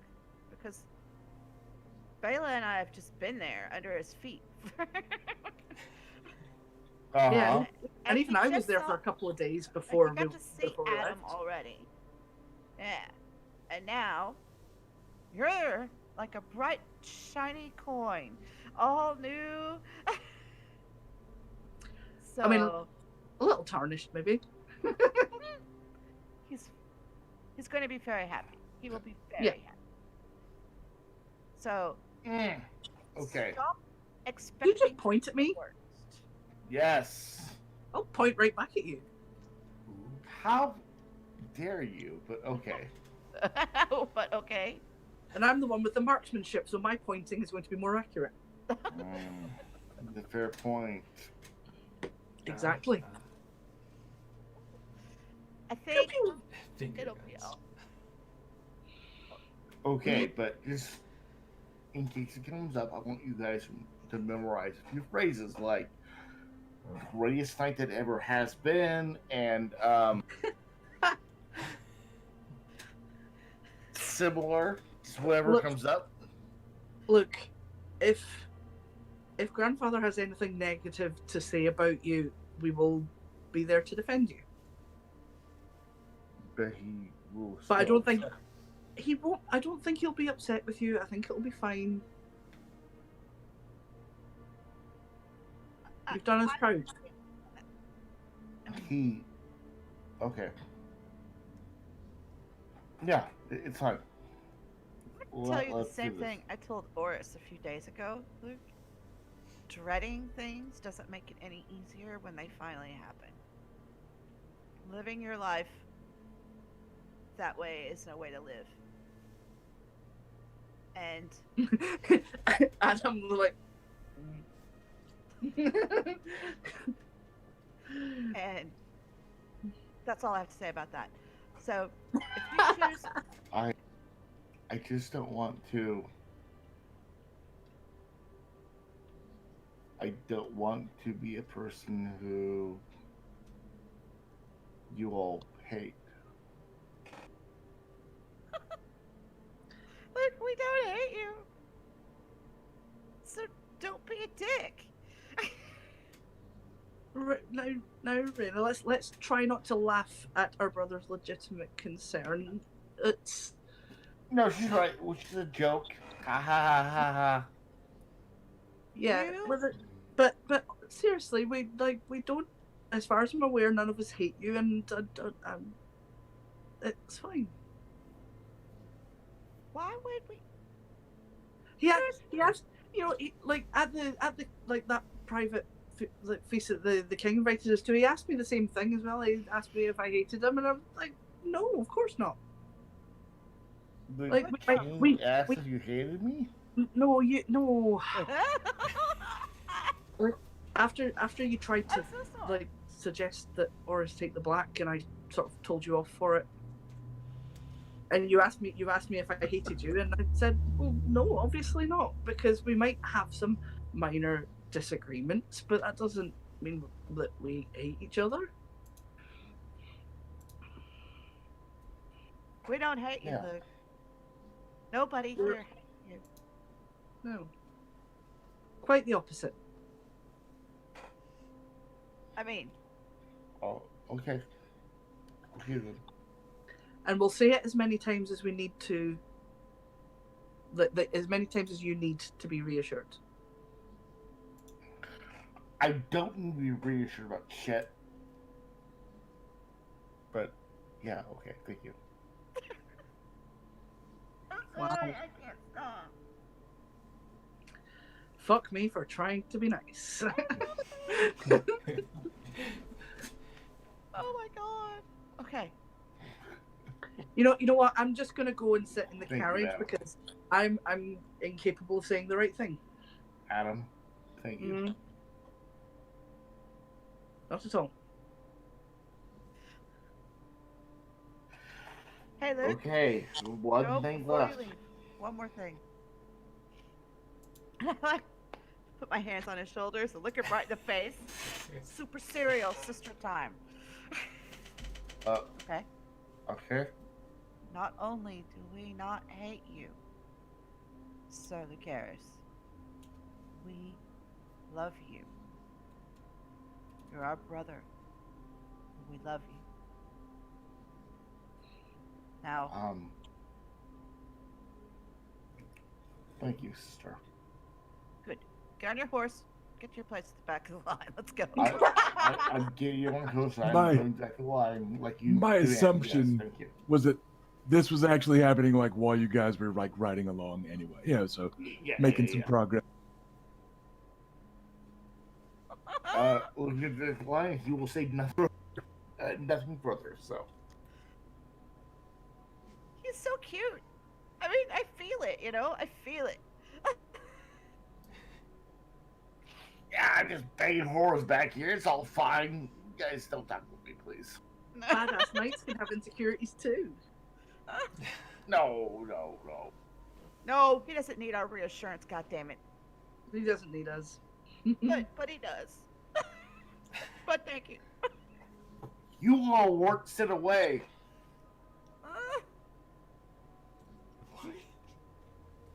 It's Quietly goes back to the back of the line. To his horse. Apparently, he just forgot that Adam was sent away. He just forgot it. Well, he's so self-absorbed, it never came up. Is Adam gonna let that one stand? Like, What did he say to me?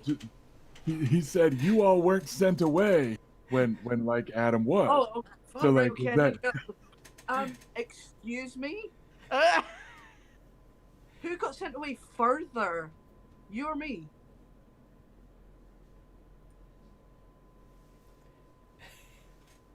Exactly.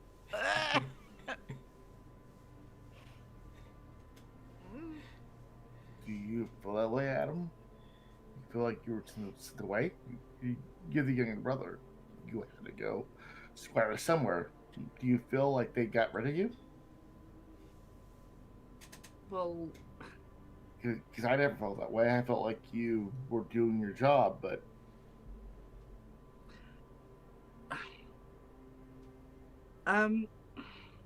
my feelings about it are quite complicated. But my point was that you weren't the only one who was sent away. And, I mean, we were sent away for the same reason. or Unless there's something else that was a factor in your squiring in King's Landing that I don't know about. I mean, probably not.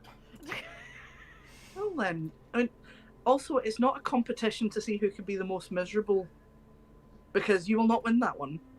I mean, we're all attracted by Aunt Elia's chosen clothing, right? What's Aunt Elia got to do with this? So we weren't all distracted by it. Okay, never mind. You know what? You're right. Look, we've met, haven't we? We've met, right? Yes, I think so. Anyway. No, I was not distracted by Aunt Elia's. The leather, like, real tight. All was it just me. I mean, thought it was just me. You know what? It was just me. Look, Never mind. look, Never mind. Look, Probably no, wasn't. Look, it's perfect. I mean, it's not all right, but it's all right. It might not have been just you, but it just wasn't me. Right. I mean, everyone likes different stuff. So, yeah, fair. Okay. You were younger, and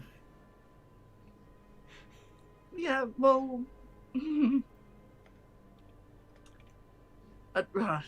actually, you're real fucking good at the bow. So, no, you weren't distracted, were you? No, I was paying attention to the lessons because that's how you get good. You know what? A lot of shit just started making sense to me.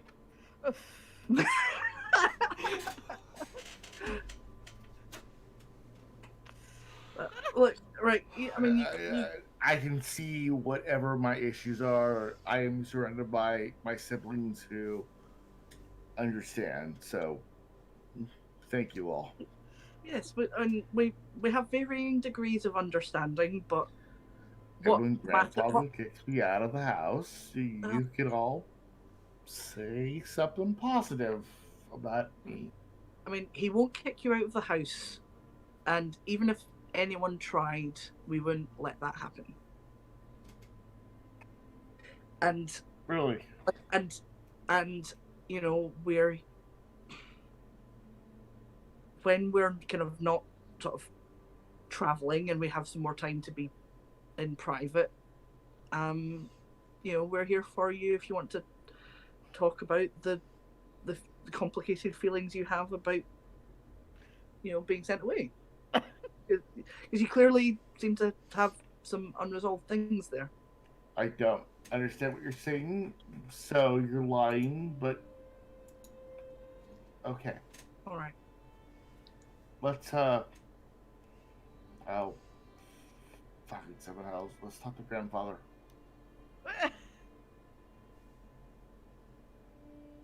Get it over with. Gosh.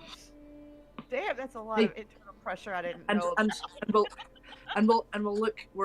I mean, we agreed that we're not going to talk about this around grandfather, but I mean, take solace in the fact that you're not the person who like won a whole bunch of money and then spent all but 25 gold of it. Oh yeah. So Baylor takes this but- moment to finally interject and say, "Yeah, think about how much our cousin Will and his house could have used that money." Yeah, thanks for that. Oh! I mean, give you a joking look, like I'm kidding. In my in my defense, our cousin was alive and well when I made that agreement. Obviously, like it's a joke. Oh, right. Okay. I see. Sorry. Yeah. You're not supposed to take that seriously. Right. Oh, Ah. right. Sorry. Bella. Here's the You thing. were very convincing. She does deadpan. But my point is, look, but you know, you can take some solace in that as long as you do it privately. Right? Luke really wants to like say something to Bela, like call her out, but he says nothing, and he falls to back to the group. Okay. Yeah, Erica just coming out of nowhere with a killing shot there. Yeah, the whole time staying silent, but taking a moment to finally needle jokingly in a very precisely placed Like- jab. Needle jokingly by stabbing him in the liver with my spear. To be honest, I deserved it. Nobody's perfect. Least of all us. No. We're great, no problems. I mean, I feel like Sir Garland's pretty cool. I mean, pretty close to being perfect, but Right? apart from his lack of availability. With that, Luke has anything else to add as we approach Wyvern's Rest.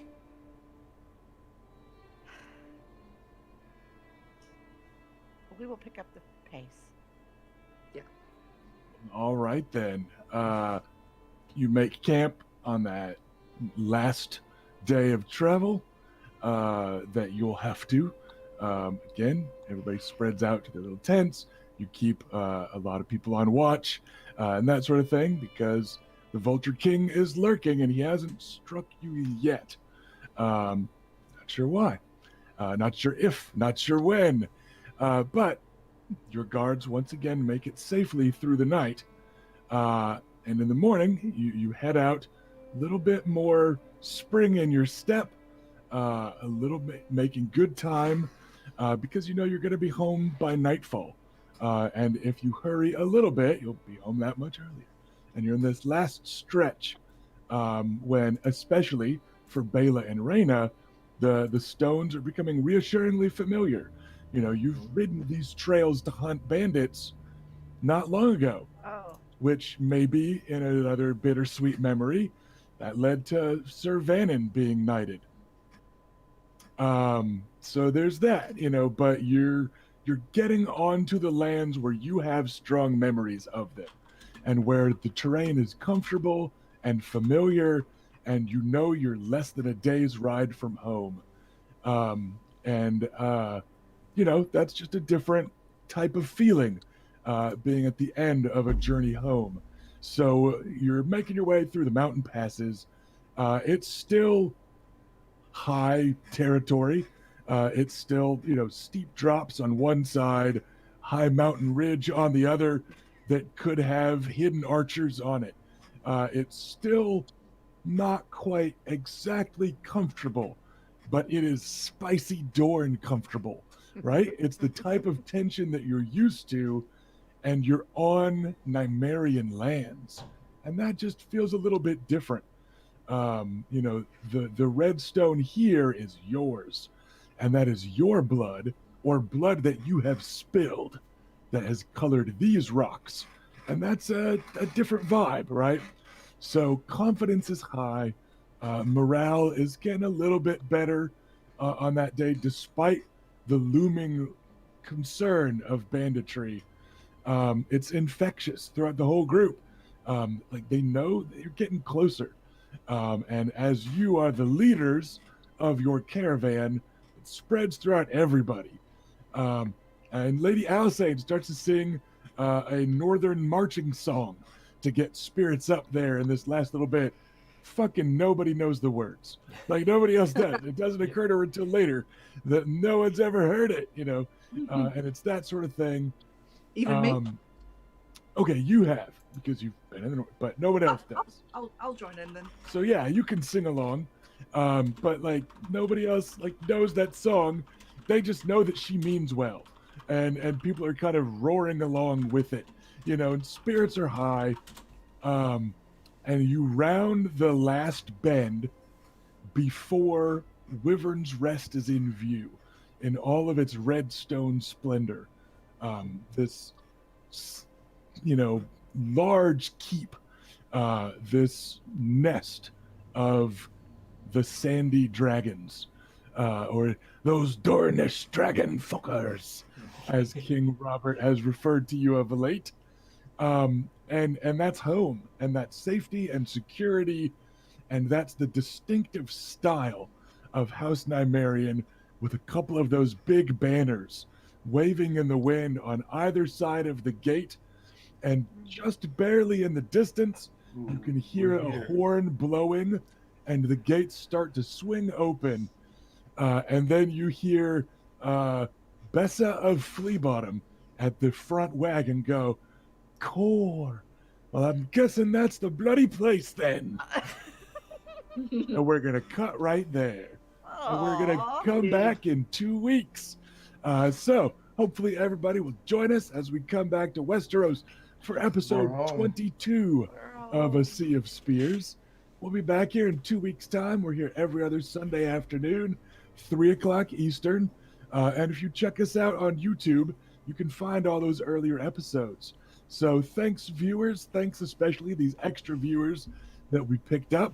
If you enjoyed this taste of Dornish drama, of angsty teen concern of the entanglements of Westerosi alliances and etiquette and tension and the looming threat of bloodshed as an undercurrent throughout.